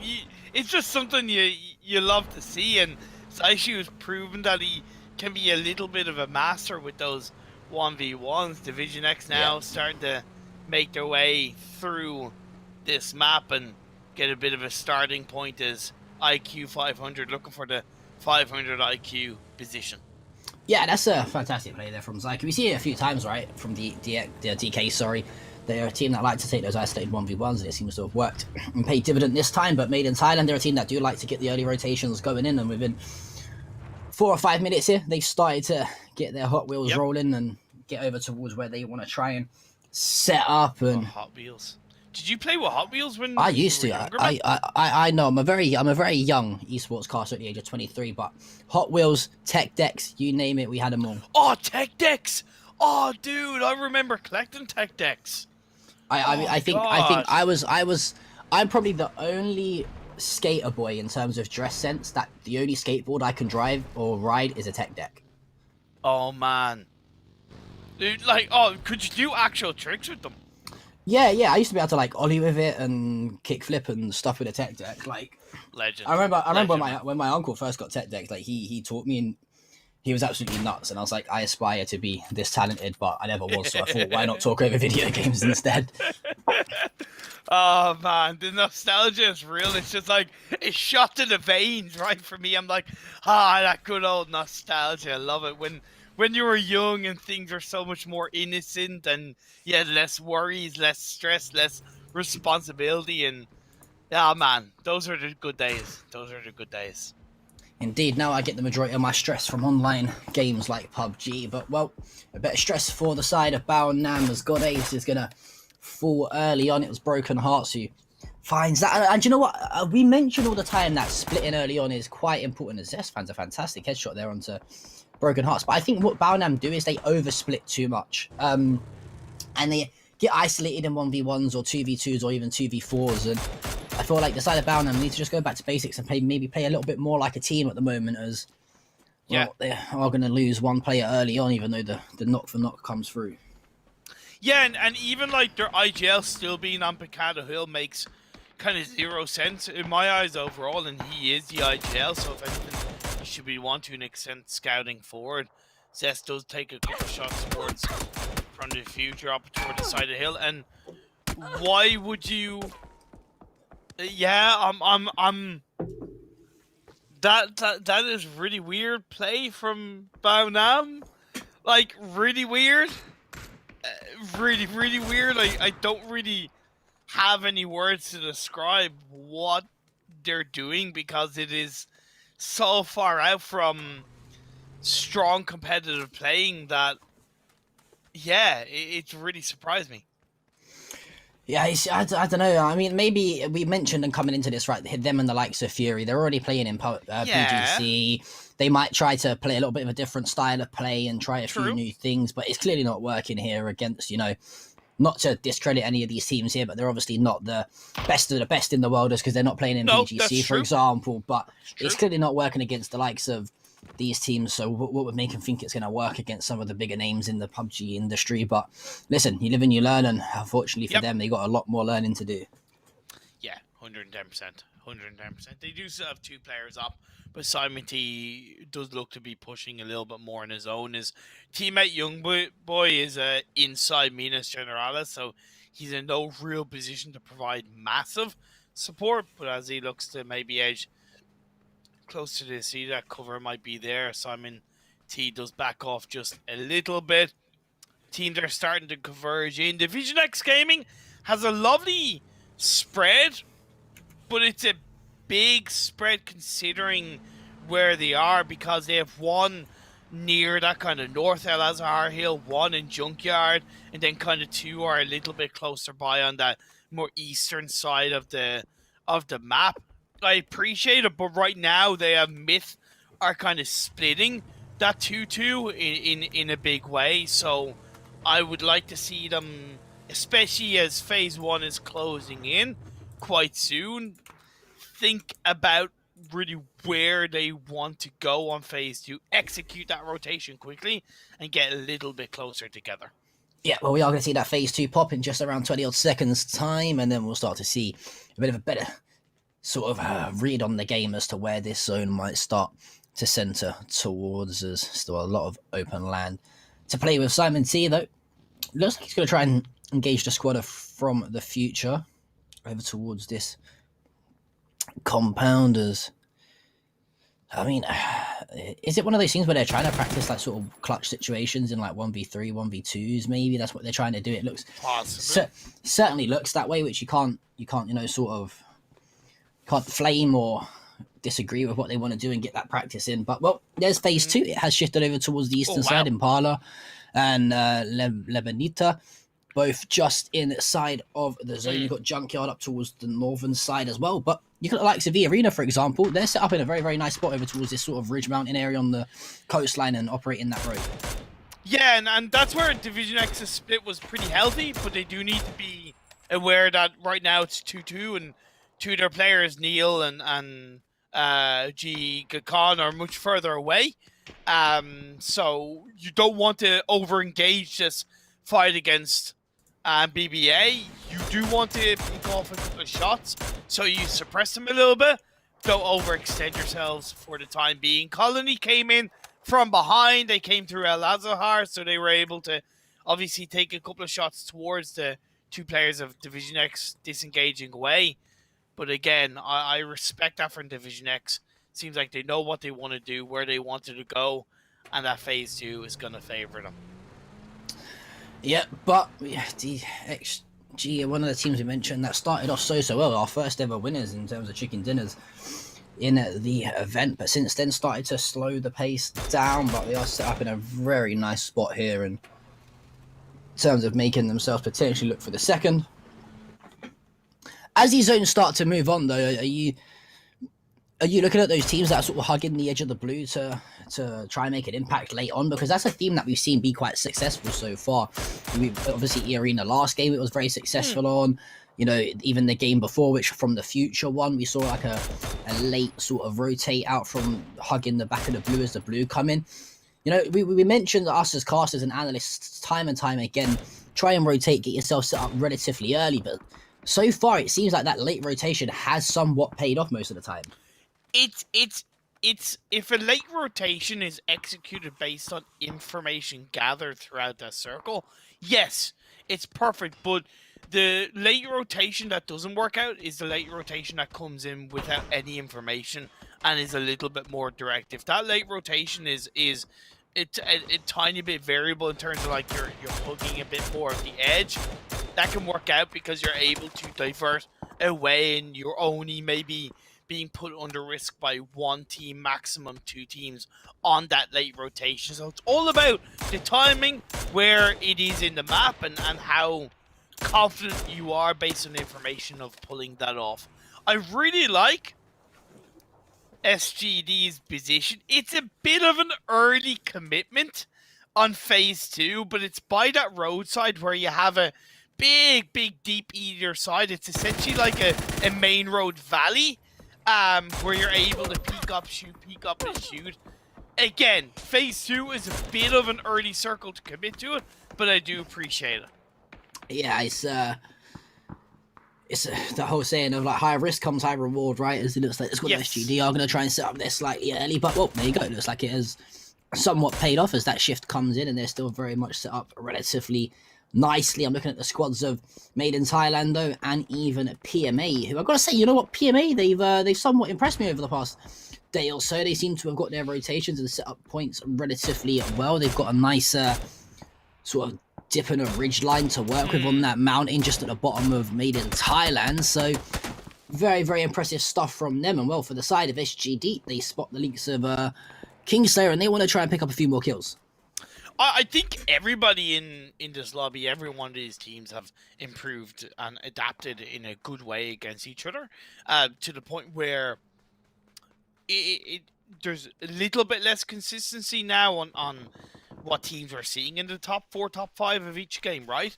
And that's what makes this tournament so exciting, and a 6-day tournament more exciting, more so than, let's say, a 2 or 3 day tournament, right? Because you see that evolution on board. DK Zaishu, you see him pulling on his own. He's going to go into the arms of Kingslayer, but he is supported by the rest of his team, and that's where Jason has to back away. Not today. Sexy Lady comes in from behind, gets a knock on the Xiaoqi, and that's going to be absolutely beautiful for Kingslayer. Yeah, he's going to beat DK. Can't fight fire with fire, unfortunately, as Saichu just falls short in the last engagement as, well, Jagger's going to pick that up. The 2 revives that should come through, or will they? They don't as well. It's going to be you kick on my cow as he finds one shit, and it's going to be knocked to the hands of Irenic. And, well, for the side of NRX, they can't get too aggressive here as they are just on the outskirts of that zone. But as I say that, they're going to be getting laid down shots from both SGD and E-Arena. Yes, but I will give credit to NRX because they normally on phase 3 will like full send it into the kind of middle of the circle somewhat blindly, whereas at least they are playing on that more edge of circle position, which is obviously more variable. They can rotate to that southern edge if they want to from where they are in Impala. So I do respect that change from them across the board as PMA are trying to deal with Xiaoji Dui, but that isn't going to be the case. Despite a knock being executed, Dreams is returned on very quickly. Yeah, but the HP advantage, oh, what a nade that is as well by Namshao to drop Shen, and Upshen drops to Pete as well, and it's all up to Jervis to the side of SGD as he's got the duo of Botany and Pete to try and contest with. But oh, look at this from Colony. Does that look, I think, is it Momonji? It looked like he was going to go for a crash over towards the side of PMA and SGD here, and I'm surprised we've not seen a team try and take this compound area off of them. Surely they got to be counting how many players are left alive for either side here, and this could be sort of 3 pickings for them, but a little too late as well. Botany finds the kill onto Teddy and Jervis. They're going to drop, and PMA, they live to see another Daydream, should be revived. And for the side of PMA, I mentioned I like the way they're playing at the moment, and they seem to be playing quite confidently. Yeah, but look at this from NRX. Nicel coming in, kind of, you know, doing a bit of scouting. Now the rest of the team are going to follow suit from Impala. So it's kind of like adoption, this adaptability from NRX is exciting to see. We're looking in towards Fury, who are on that eastern side near the compound that is very nicely positioned inside this phase 3. A couple of shots from Colony and E-Arena on towards NRX, but luckily for them, even though they only started as a 3-person team, they are all still alive. Team Extraordinaire, they're going for Kingslayers. Yeah, like this a lot. They needed to try and isolate a few players and take hold of the compounds, and well, it looks like the squad of Kingslayer might be the ones that pay the price, but they can't forget though they have got the side of Team Bliss over who find 1, find 2, and it's going to be Monty and his duo trying to find a few more kills, and what looked like a good crash and aggressive standpoint from the side of Team Extraordinaires, all falling apart as well. The side of Bliss, they had some other ideas. Yeah, Kingslayer, I can appreciate them pushing in, but that kind of third party more than anything is what can massively hurt is Division X come in to try and battle in towards the eastern edge of the circle. You have BBA, Bad Boy Alliance rocking it up. PMA coming in on towards the fold, but that is beautiful. IQ 500 play to finish E-Arena off, the winners of the previous game. They go down, they're bowed out in 14th. Yep, disappointment from them, you'd probably say, as they wanted to try and come into this one with a little bit more confidence flowing. There is 2 players from... Oh, that nade should finish them both off, surely. Oh, well, there you go. It's going to be 1. The second nade surely finishes the other player off, and it does. That's great. Yeah.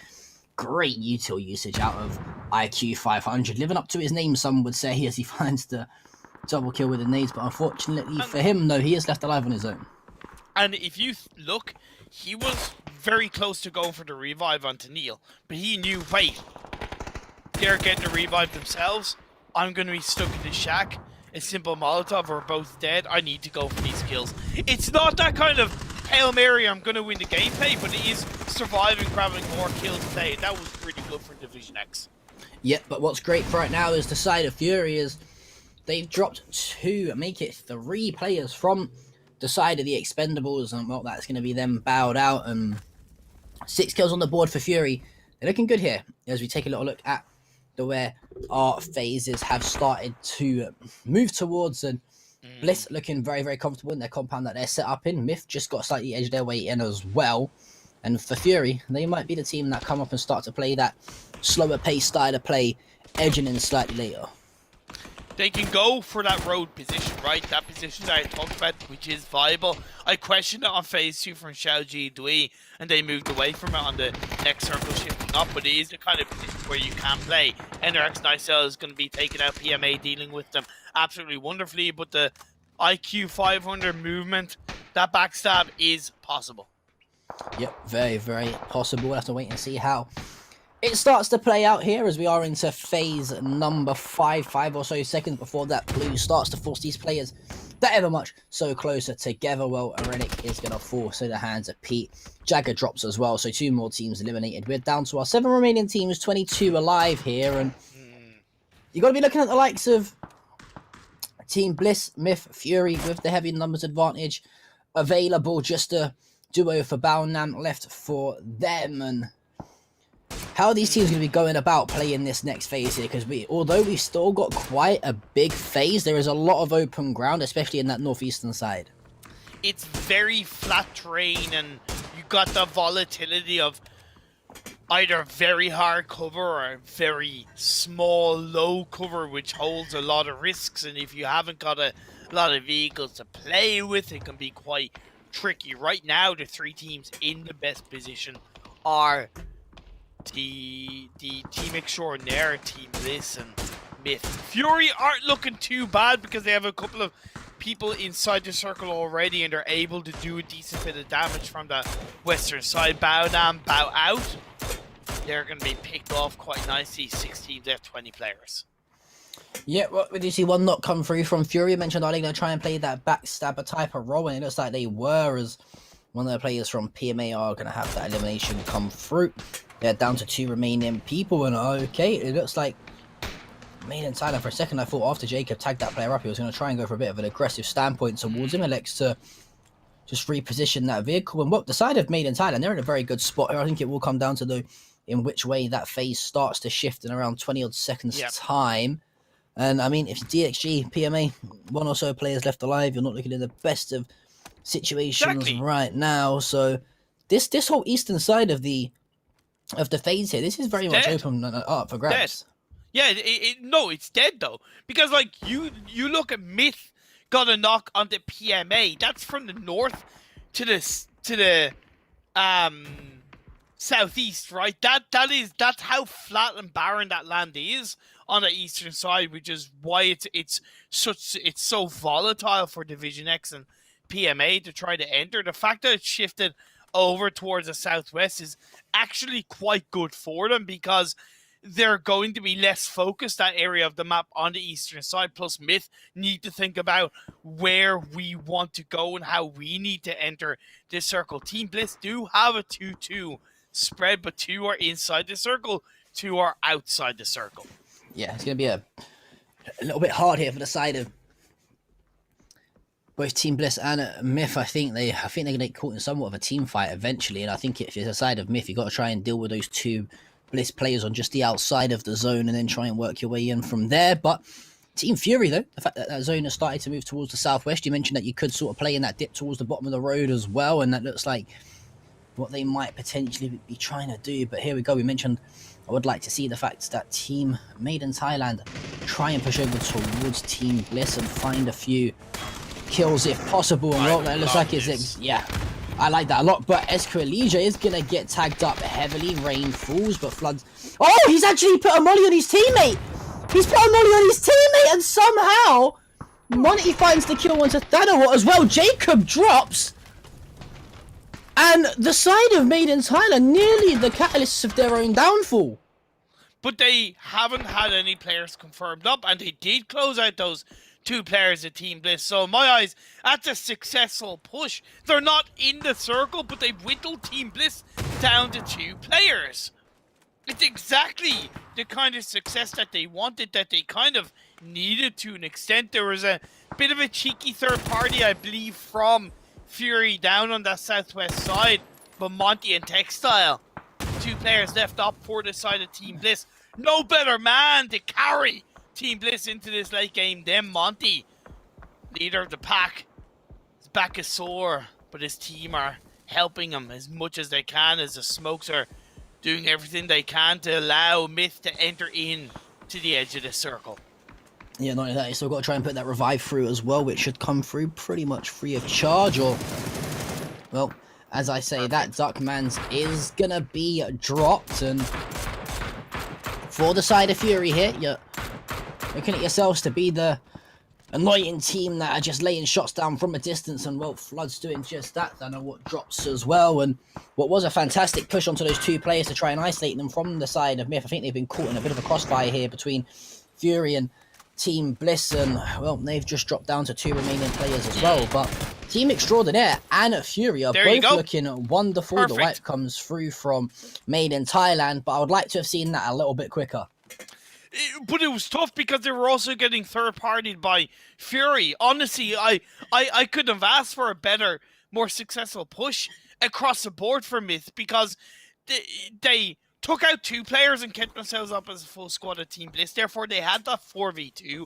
They could technically afford to lose 2 players. They had the smoke wall created across the road. Yes, Duckmans was maybe a little bit aggressive on his positioning and ended up getting knocked.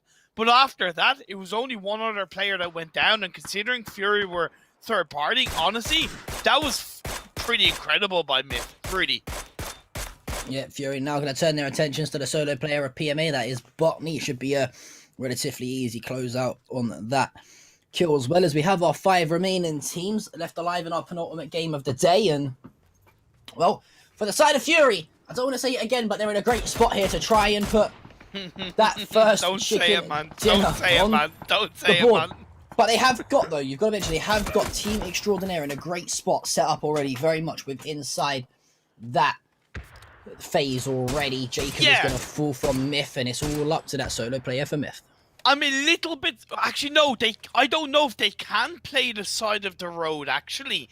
I don't know if they can hug the very side of that road and actually go closer to Team Extraordinaire. But maybe they were worried about being third-party by Myth if they did go closer to the side of that road. Playing those kind of hay bale stacks is overall the easier option. It is a little bit more short-term. You can see that there's the dilapidated truck that's by the side of the road, but that's barely hard cover. And again, that's within the sight lines of Myth. So I appreciate why Fury aren't going to the side of the road. Yeah, I think so far they've played this very much so good. It is a 4v4 versus 1, the solo player of SQ Louisa left alive for Made in Thailand. But I think here you are looking at the squad of Team Extraordinaire to probably have a slight advantage over Fury right now. But again, we are going to see that phase start to shift for the final time to phase 8. And, well, oh, that's very interesting. Oh. That is very interesting. Oh. So, that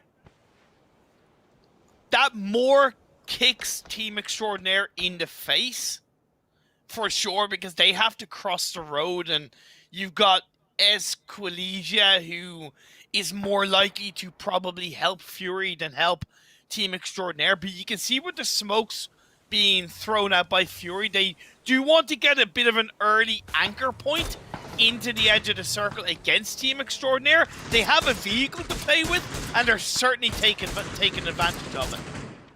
Yeah, I'm not too sure if Team Extraordinaire have got a vehicle to work with on their own, but the two players from Fury do get behind that hay barrel, I believe, and well, this is just a battle of the long grasses. They didn't deal with Escalisia. You gotta know that he was there. You gotta know that he was there. I don't know why you went so deep into the circle like that. Well, you mentioned Escalisia might have helped out Fury slightly more than Team Extraordinaire. It looks like it's the other way around, and it's a familiar story for the side of beautiful by Extraordinaire. Fury. And already, as soon as this is what we've seen a lot of, right? As soon as those knocks come through, instantly we see the collapse from the team with a numbers advantage to try and initiate that third party or try and get that gap between the two teams very much more, you know, closer. And as though Papachulo does drop him, it's a 4 versus 2, and you gotta say, Team Extraordinaire, it's theirs to lose. Like, got so much I'm gonna want to break down, but there's great reaction from Team Extraordinaire. It is 2v4, and Fury just not able to find a moment to close out this game, and it seems like their blue zone and their backs are massively against the wall of Team Extraordinaire. Yeah, it's unfortunate for them as well. Papachulo finds the first onto Insight. It's all up to Flood, and well, that's that. And for the side of Team Extraordinaire, they're going to put their first chicken dinner on the board. And Fury, how many times that now? 3 chicken dinners they've lost in 1 versus 1s, I think, or in the top 3 situation, and it's heartbreak for them. And you've got to say, they've got to start getting it right sooner rather than later as well. For the side of Extraordinaire, they're going to be very happy. They put the chicken dinner on the board, and a very, very impressive and controlled win at that. It was good by Team Extraordinaire because they did have a couple of teams crash on them, right? I believe kind of the majority of Division X, they had Kingslayers as well, so they did have to do a lot to protect their compound. A little bit of circle look kept them in there for an extremely long period of time, and in the end they took advantage of Fury's decision, I'll call it, and wrapped around on towards the underside and took advantage of the body advantage. Keep an eye on the kill feed was so imperative to Team Extraordinaire grabbing a hold of that end game. For Fury's point of view, I understood why they created a bit of a smoke wall and sent that vehicle across. However, don't send 2 people there. You know that risk is there, right?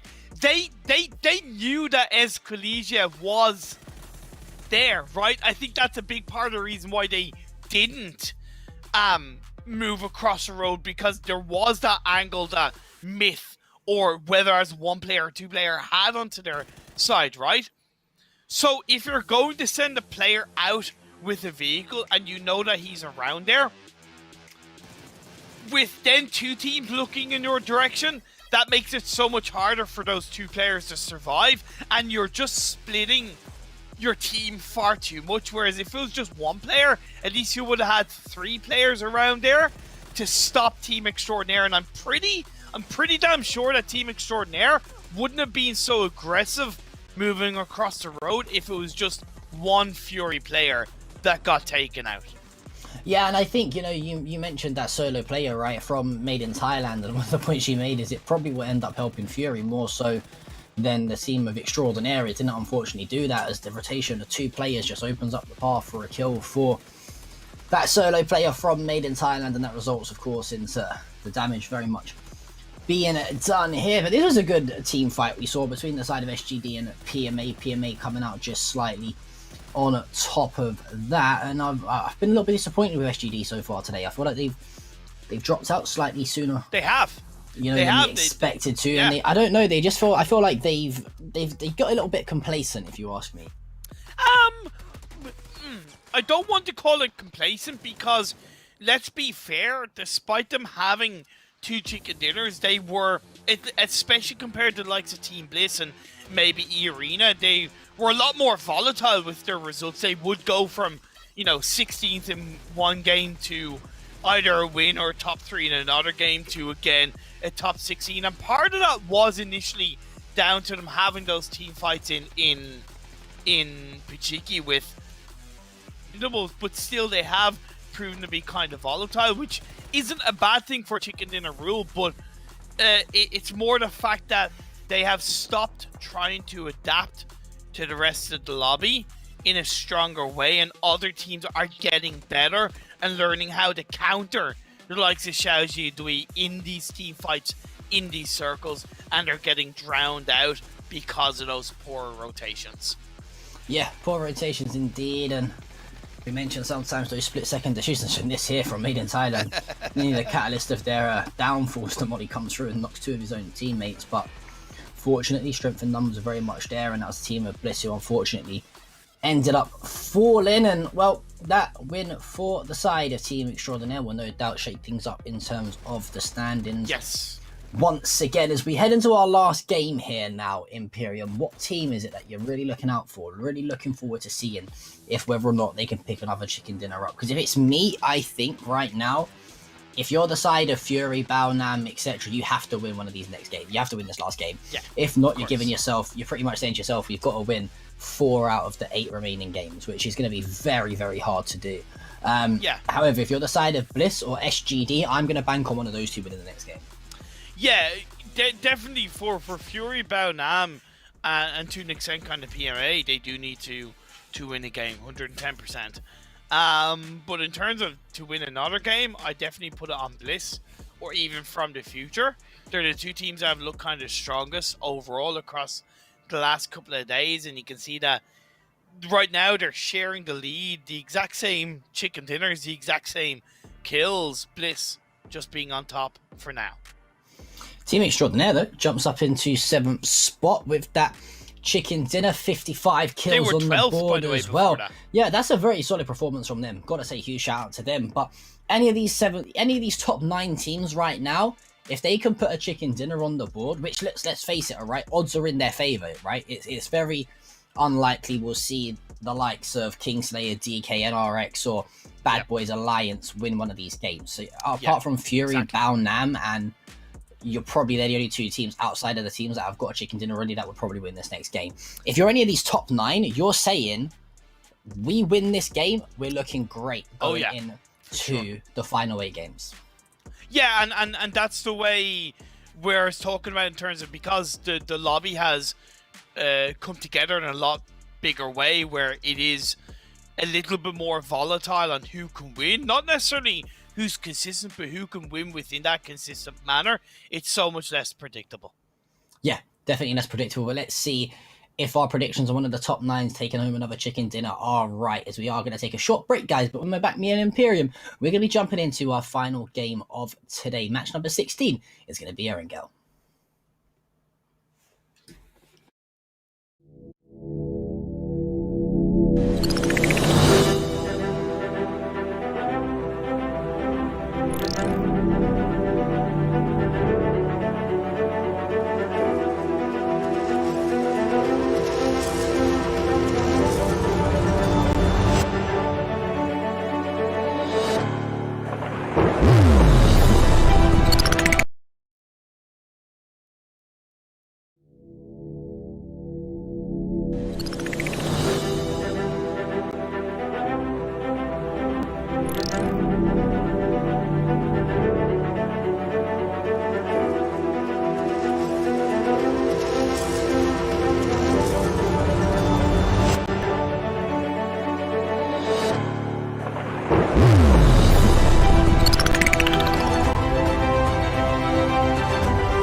Finally, we are back here once again for the AOC Masters Tournament 2021. Myself and the lovely Imperium will be guiding you through this last game. We're back on to Erangel, and after that, well, I feel like today's been a roller coaster of a day. We've had tech issues, we've had clutch situations, we've had crazy phases, you name it.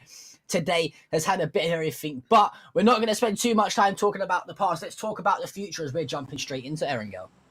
We are indeed, and so far in today's games, we've had wins from the future, E-Arena and Team extraordinaire. So let's see if we can end on another extraordinary game in the hollow grounds of Erangel. That playing path is pretty damn good, John. It's going from that northeast down to the southwest, pretty much split in the middle. And the question once again is, are the Expendables and Shaoji Dui going to drop on each other in Pachinki?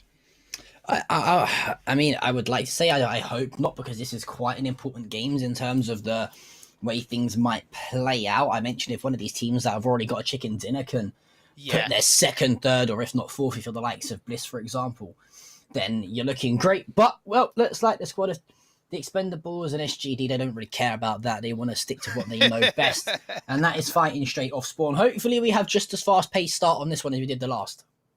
2 minutes lasted. Jesus, that's quicker than... Actually, no, I won't go there. I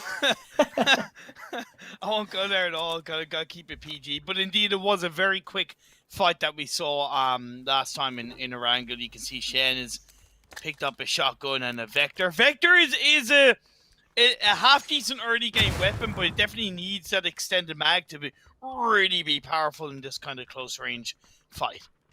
Yeah, I think especially if you're looking at the likes of trying to fight players with the likes of a helmet armor, for example, as well, it does take a little bit longer to rip through that. It does. Than some of the other guns in this situation. But nevertheless, I think in this early phase, with how fast-paced we see SGD and the Expendables fight each other the majority of the time, they don't have much armor available anyway. And well, for Duck, he's only got a helmet to work with and the shotgun of that as well. So yeah, these two teams, they love fighting each other off spawn, and I can't understand why. June on that roof play once again, but like we saw, the team of Shaoji Dui have definitely adapted that quite nicely. Look at Teddy on top of the roof close by. I think maybe this is something that the Expendables need to be a little bit more adaptable with, right?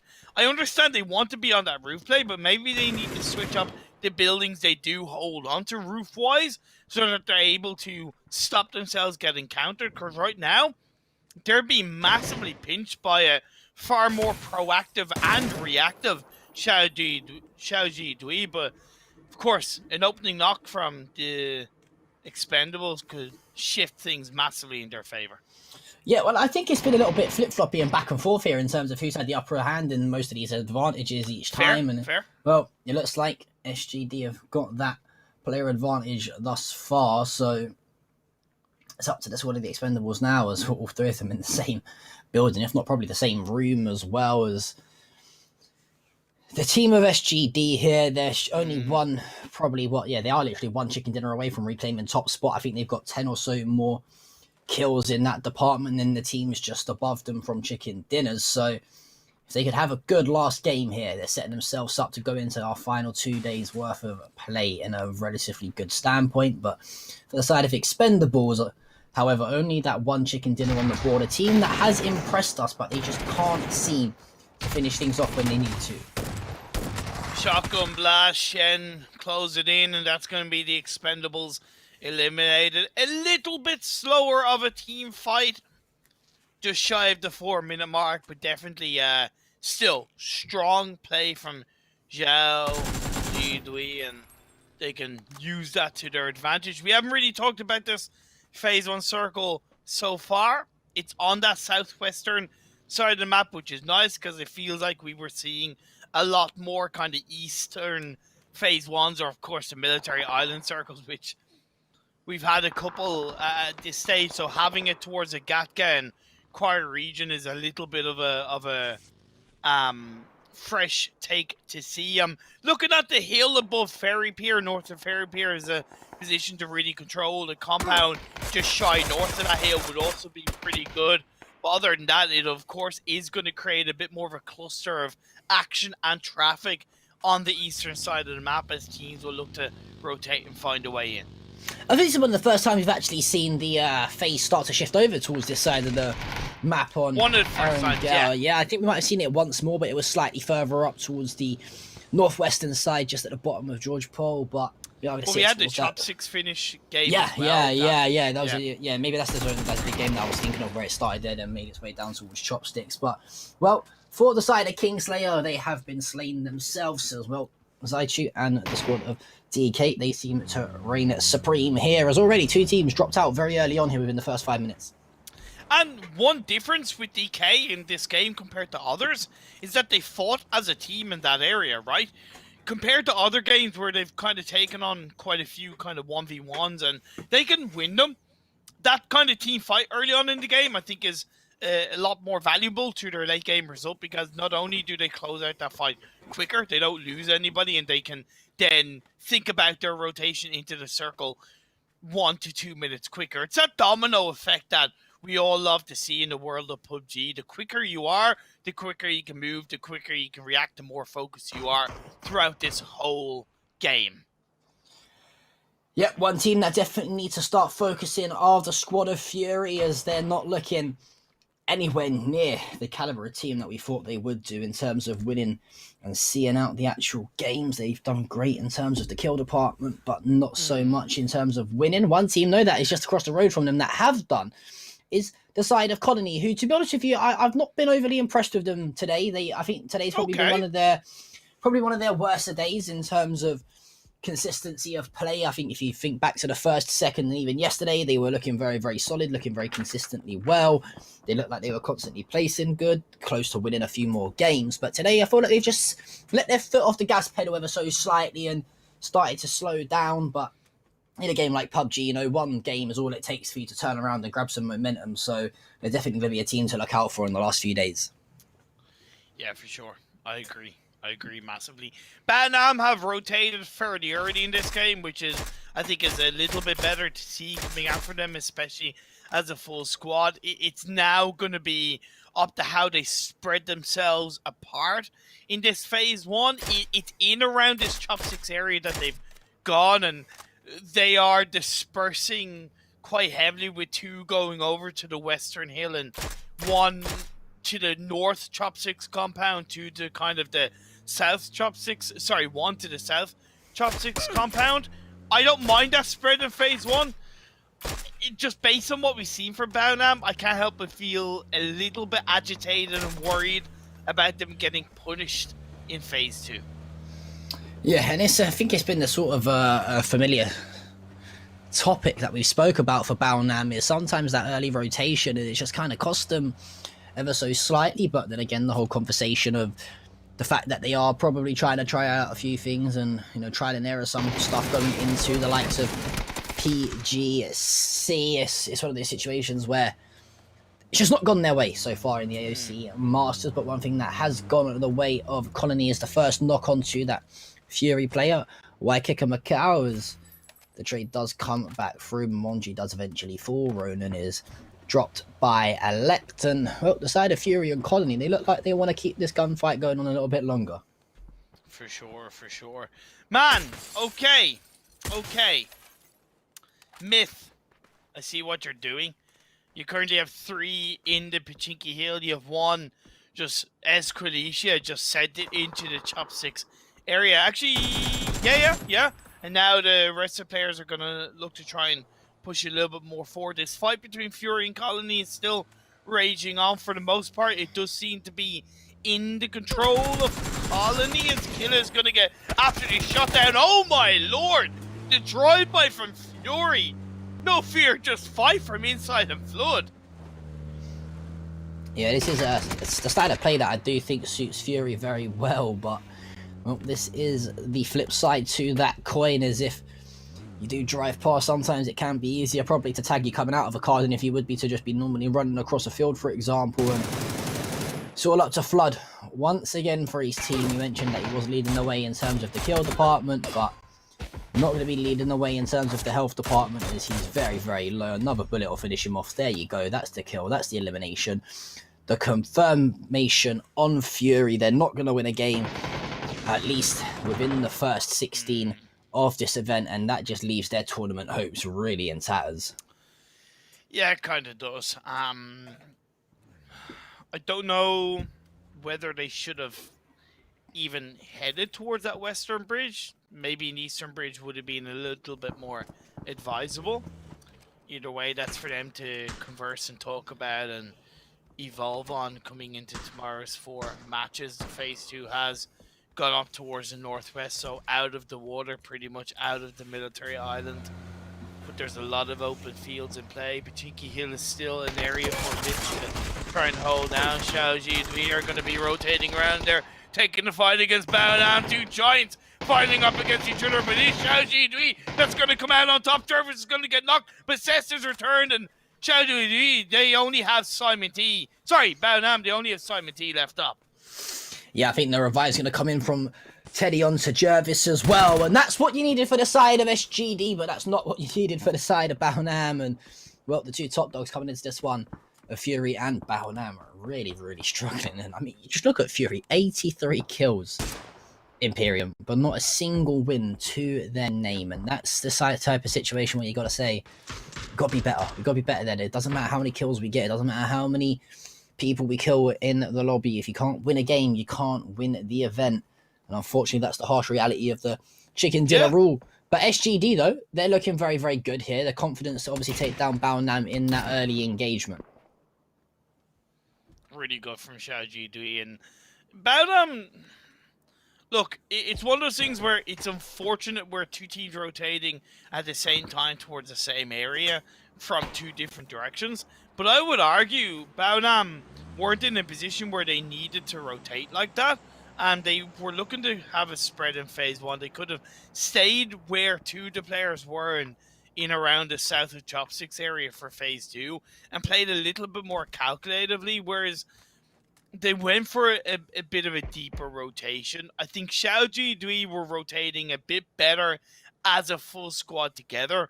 Obviously got there a little bit earlier, and Baonam paid the price. I don't want to put too much criticism towards Baonam in that fight, in that situation, because it's one of those things that can happen, but maybe a little bit more intelligent on whether you should actually rotate in the future could be more beneficial for them. I have to wait and see if they can live and learn from their mistakes going into tomorrow's games. But one team that has actually very impressed me today is from the future. They very, very impressed me today. I think, in particular, the win that they got earlier on in terms of the rotation and the slow play towards the end of the blue. I think they've consistently been inside sort of like the top 6, top 7 today. A few instances where they were probably unfortunate to lose a few players in sort of 3 or 4 way team fights. That game earlier on Miramar, I think it might have been the last game actually that we saw the arena win, where they were set up quite well and there was like a sort of a 3 or 4 party type of engagement between multiple teams, and they lost 2 or 3 players. But yeah, definitely been impressed with the squad from the future. Another team that has actually quite swapped under the radar in terms of impressing me today is probably made in Thailand as well. I've been quite impressed with them. I think that, you know, you mentioned earlier on that game with Miramar, just saw the collapse and the crash onto the team of Miss, a very strategical play. They were unfortunate that it was just left to the solo player alive in that last one. But yeah, they're a team today. I thought their position's been quite good in the 2 Miramar games that I saw. The first game on Erangel was quite good. And heading into this one, I would like to see them try and keep up that consistency level of play. Yeah. They're going to be a little bit hurt by the circle shifting down south towards kind of the Ferry Pier coastal line, that hill above Ferry Pier, which I said was absolutely a strong area to hold down. And in phase 1 is going to be a little bit similar. E-Arena not opting for the hillside, but they are in that compound to the north of the hill, which to an extent makes sense because you get a little bit more information and comfort around the 4 walls of those buildings, and more info towards the open fields overall, and you're more likely able to punish teams around you, a little bit like DK or punish a PMA. Yeah, punishing them indeed. And PMA, I thought they had quite a good start to the day, but the past 2 games not seem to have gone their way. And well, DK, they've been quite ruthless here in this final game on Erangel. As soon as they see one player and they spot any sort of mistake from the squad, they try to engage it quickly. And well, for the side of PMA, they're stuck towards this solo shack. It's only going to result in one thing, and that's multiple nades on top of them. But Dreamzo does find Side Chew and Mastodon trying to find some shots through the smoke. Simon T there, though, the last player from Baonam's going to pick up a bit of a kill still and put another kill on the board for himself. I don't think these revives will come through, or at least one did. And for the side of DK, what should have been pretty much a clean execute and push onto the side of PMA's kind of cost them a player or so, but they do find Simon T for their worries. Yeah, I don't know why Saishu pushed on his own like that. I understand why he wanted to, but there's still that level of not so much information for your side. It's a nice shots by Myth. Their rotation, by the way, from Pachinki Hill to the kind of eastern edge of that hill just to the south of E Arena is absolutely spot on. Like, you know, chef's kiss worthy. A little bit standard, but still chef's kiss worthy rotation for Myth, and it's part of what has made them such a strong team overall. And the fact that they're doing these things as kind of like somewhat as a full squad is just giant to see. Well, Macedon, he may be the last player up, but he's going for a Hail Mary play on the PMA. Yep, and now when you try to fight fire with fire, you often get burnt, and that's what happened as Jacob cleans up the kill onto him. And well, for DK, they're going to be bowing out here in around 10th spot, I think, or 11th spot. But oh my god, Calbs finds one, finds two, the third there as well. That's beautiful pop shot from Calbs. That's probably one of the cleanest 3Ks in PUBG I've ever seen. He finds the first, peeks back out, swings, finds the second, knows where the third is, and rips his head off. And well, for the side of Colony, that's not a bad engagement as well. It's a 4-for-2 trade, but they would be a little bit disappointed that they didn't keep a few more players up and running as well. Jesus. But still, that's Calbs. A huge wipe just off Calbs' back. Like, I'm wondering why Xiaoji Dui went there.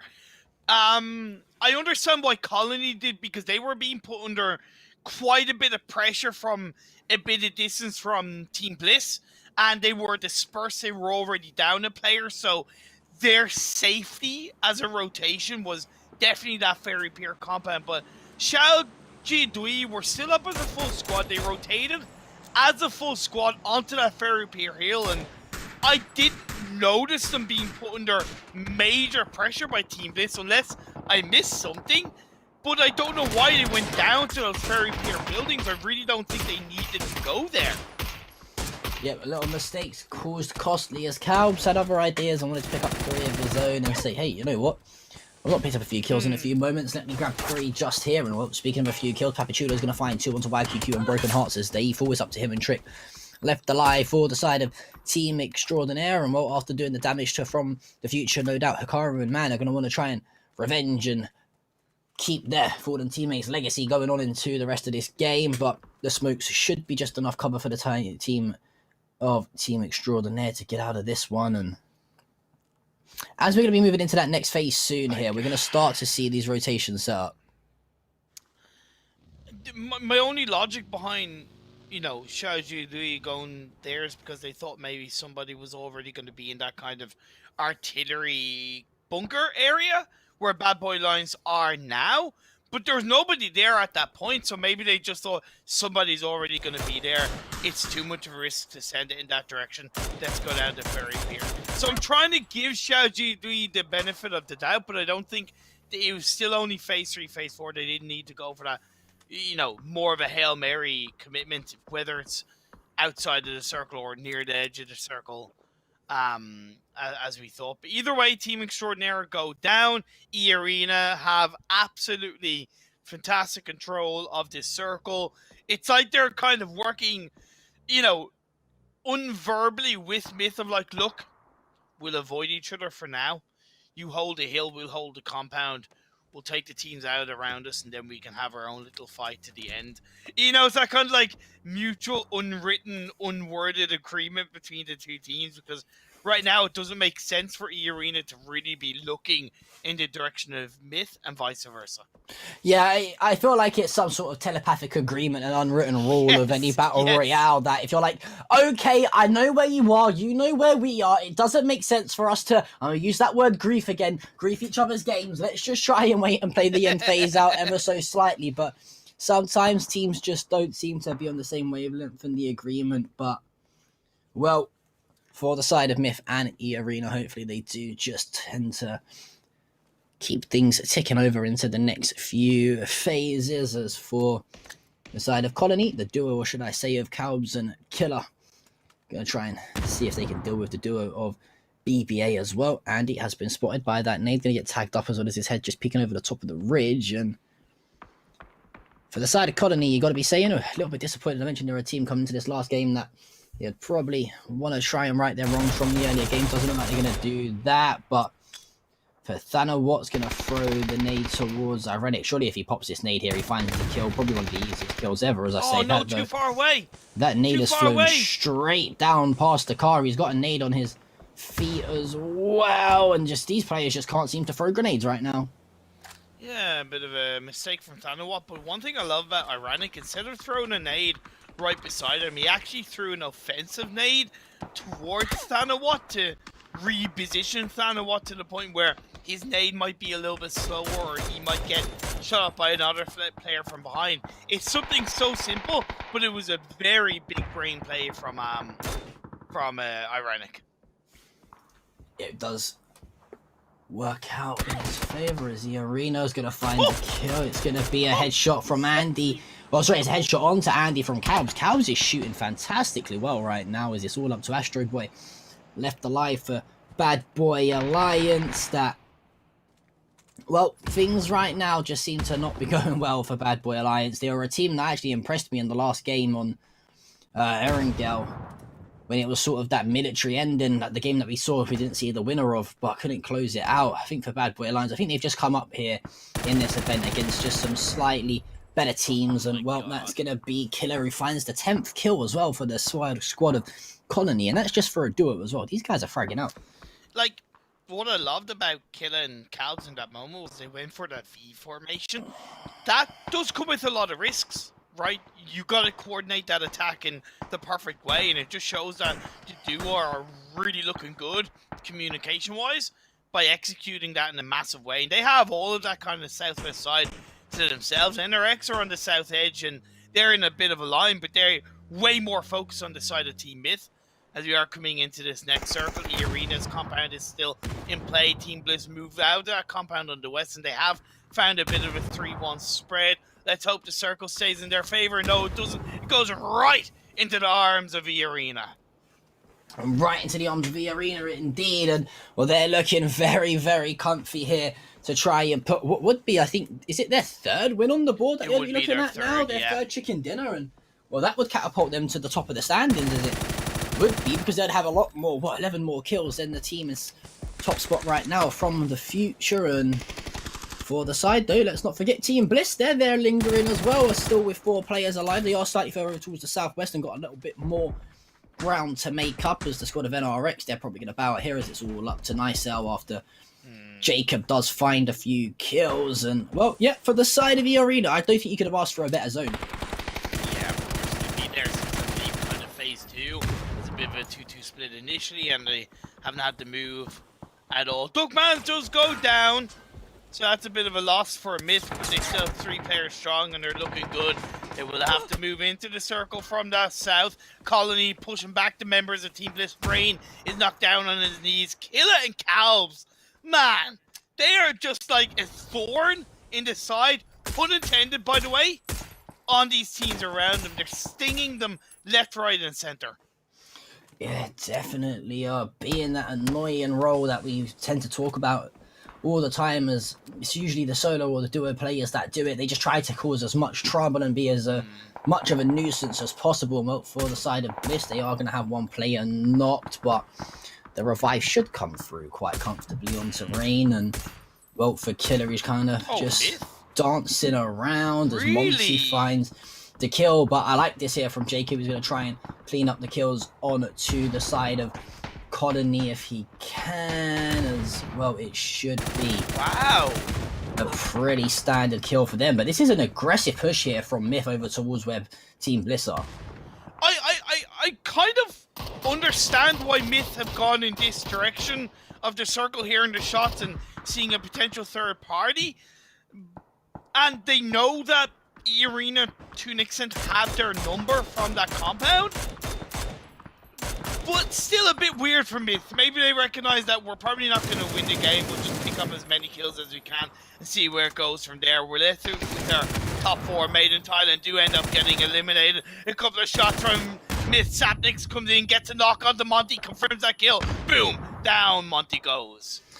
Yep, so for the side of Team Bliss, I think it's all up to Rain as their solo player. E-Arena, though, looking fantastic. But here come DXG Imperium as the send onto the compound from DXG.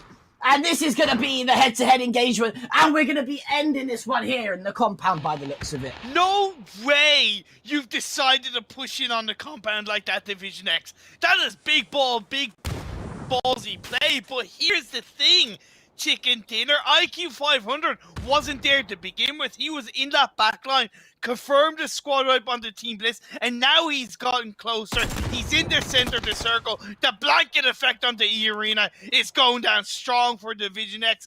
This is potentially going to be their second Chicken Dinner of the tournament and the first since the very first match of this finals. Yeah, this is huge here, but one thing I'm liking, though, is it's going to be Man left alive from the future. Look at how far out he is, trying to lurk as the third person, and if a few knocks go away, there's a huge potential here for Man to try and clean up shop here and find some smart kills. He has to let E-Arena and DXG do the damage to each other, though. He can't try and engage when there's still 4 or 5 players alive in this lobby.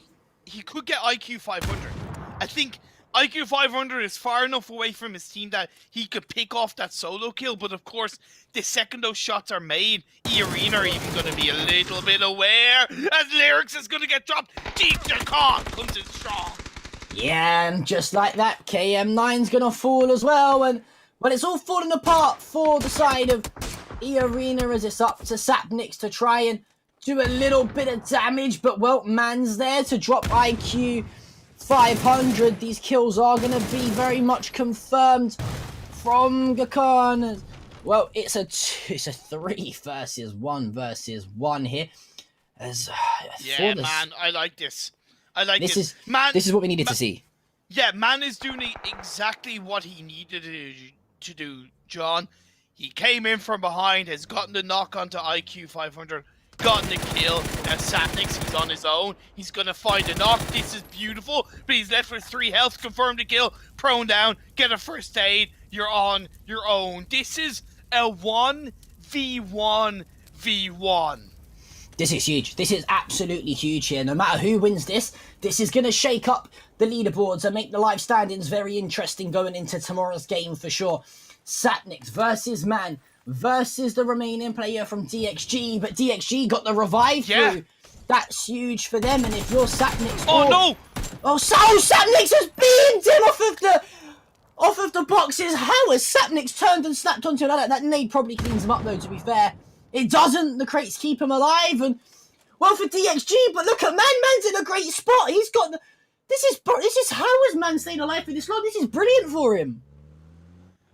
This could be the Chicken Dinner that sends from the future into the top of the standings. It could also be the Chicken Dinner that sends the Arena into the top 3, possibly first place overall. And Sapnix, he wants it. He wants control of it. I think he heard that Neil T got into a vehicle and sent it out of the warehouse into the circle. So technically, Sapnix is in an isolated 1v1 of the warehouse. Yeah, we're seeing 2 sets of 1v1s here. It's going to be Neil T and Man versus Sapnix and Logfee on the other side. So 2 huge 1v1s that are about to take place here for the sides of E-Arena, DXG, and from the future. If you're DXG, you're saying you probably should have stayed in a 2 versus 1 there somewhere and isolate a lone player and try and play the trade on the gunfight. But, well, for Sapnix, if he somehow pulls this off, how he stayed alive for this long, and even Man as well, this is so intense here, Imperium, as the winner of this game will most likely go towards the top of the standings. I mean, I know DXG probably won't, but they'll probably jump straight up into the likes of a 3rd or 4th spot as well.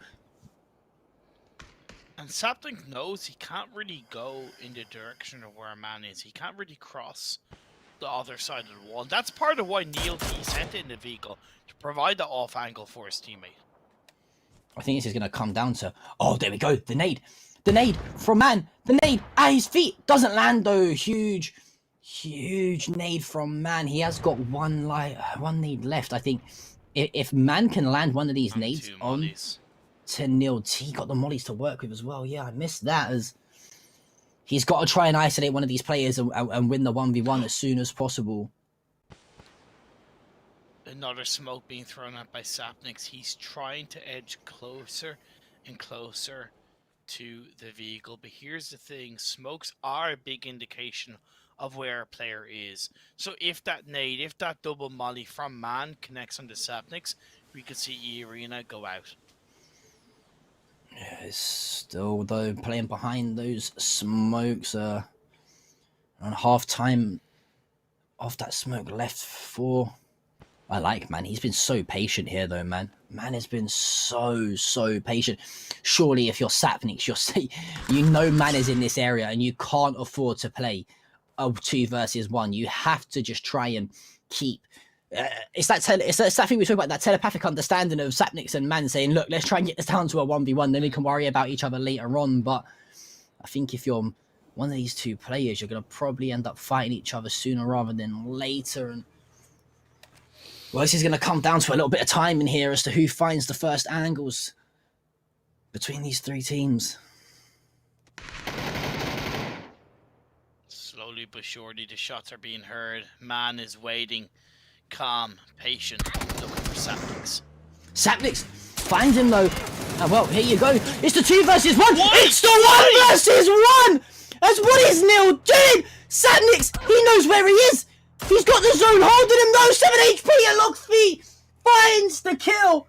And for a second, my heart was in my mouth for DXG. But they clutch up. Look at the hype in the background. Just pure passion and emotion from this side as they find their second chicken dinner of the event. And finally, after being our game number 1 and match number 1 winners, we see a little bit of fight back from the squad of Division X. Oh my god, the last match of yesterday was a clean 4v4. The last match of today, 2v1v1 up until the very final circle. And there was a lot of risk on how Division X played those final moments, right? And I was like, why are you in a vehicle like that? But because Man had been taken out by Sapnix, Division X knew that it was 2v1, right? Yeah. So they could afford to play that sacrificial lamb situation where you send the vehicle in, even if that person in the vehicle dies or gets knocked, that vehicle is much deeper to the very center of the circle. Therefore, that second player can push in, grab cover, and with the blue zone closing in, it was so hard for Sapnix to do anything with that. You saw him go from like, I think 80 health to 7 in a matter of like a split second because of that phase 9 blue zone. A lot of risks from Division X, but a deserved chicken dinner, because here's the thing. What I absolutely loved with Division X is that they took the risks. They crashed in onto E-Arena's compound and they were like, look, we ride and die on this and we'll grab the win if we do. If we don't, at least you know we tried our best. Yeah, I mean, you gotta say huge props to Division X. You mentioned they played that sort of sacrificial lamb to perfection, as it allowed Neil T to obviously be knocked and the trade come through. But yeah, this here was the push from DK. It was the solo push from Saichu. Does fall, unfortunately. But I think the story of this game was E-Arena had some great positioning for a long time, but it come down to the aggression from DXG, right, of Division X game, and for some reason they decided to full send it towards and crash towards the compound. This here, though, is a beautiful 3K from Cloubs. Oh, Cloubs.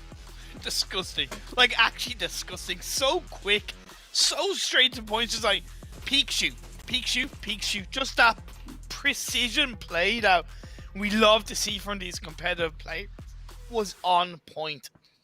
And then we saw that kind of coordinated push from Killa and then Cloubs later on to take down Bad Boys Alliance. You know, Colony to an extent did deserve that win.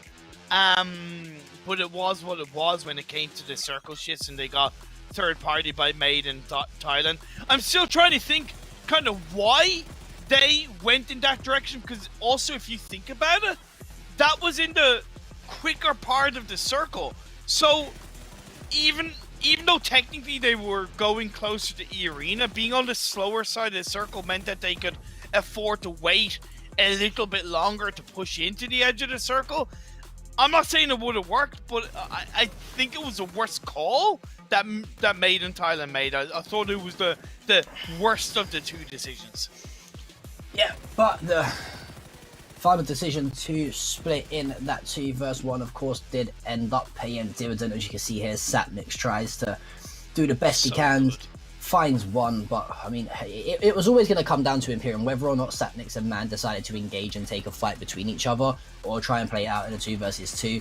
Sapnix finds the kill. I mean, although he gets the kill out on to Neil, as soon as that blue starts to move in, I think, unless you're going to hit a ridiculous shot, he tries to, doesn't find the peak onto Logfee. But there you go, we have a change in the leaderboard for the first time today, Imperium, and it's from the future who take top spot.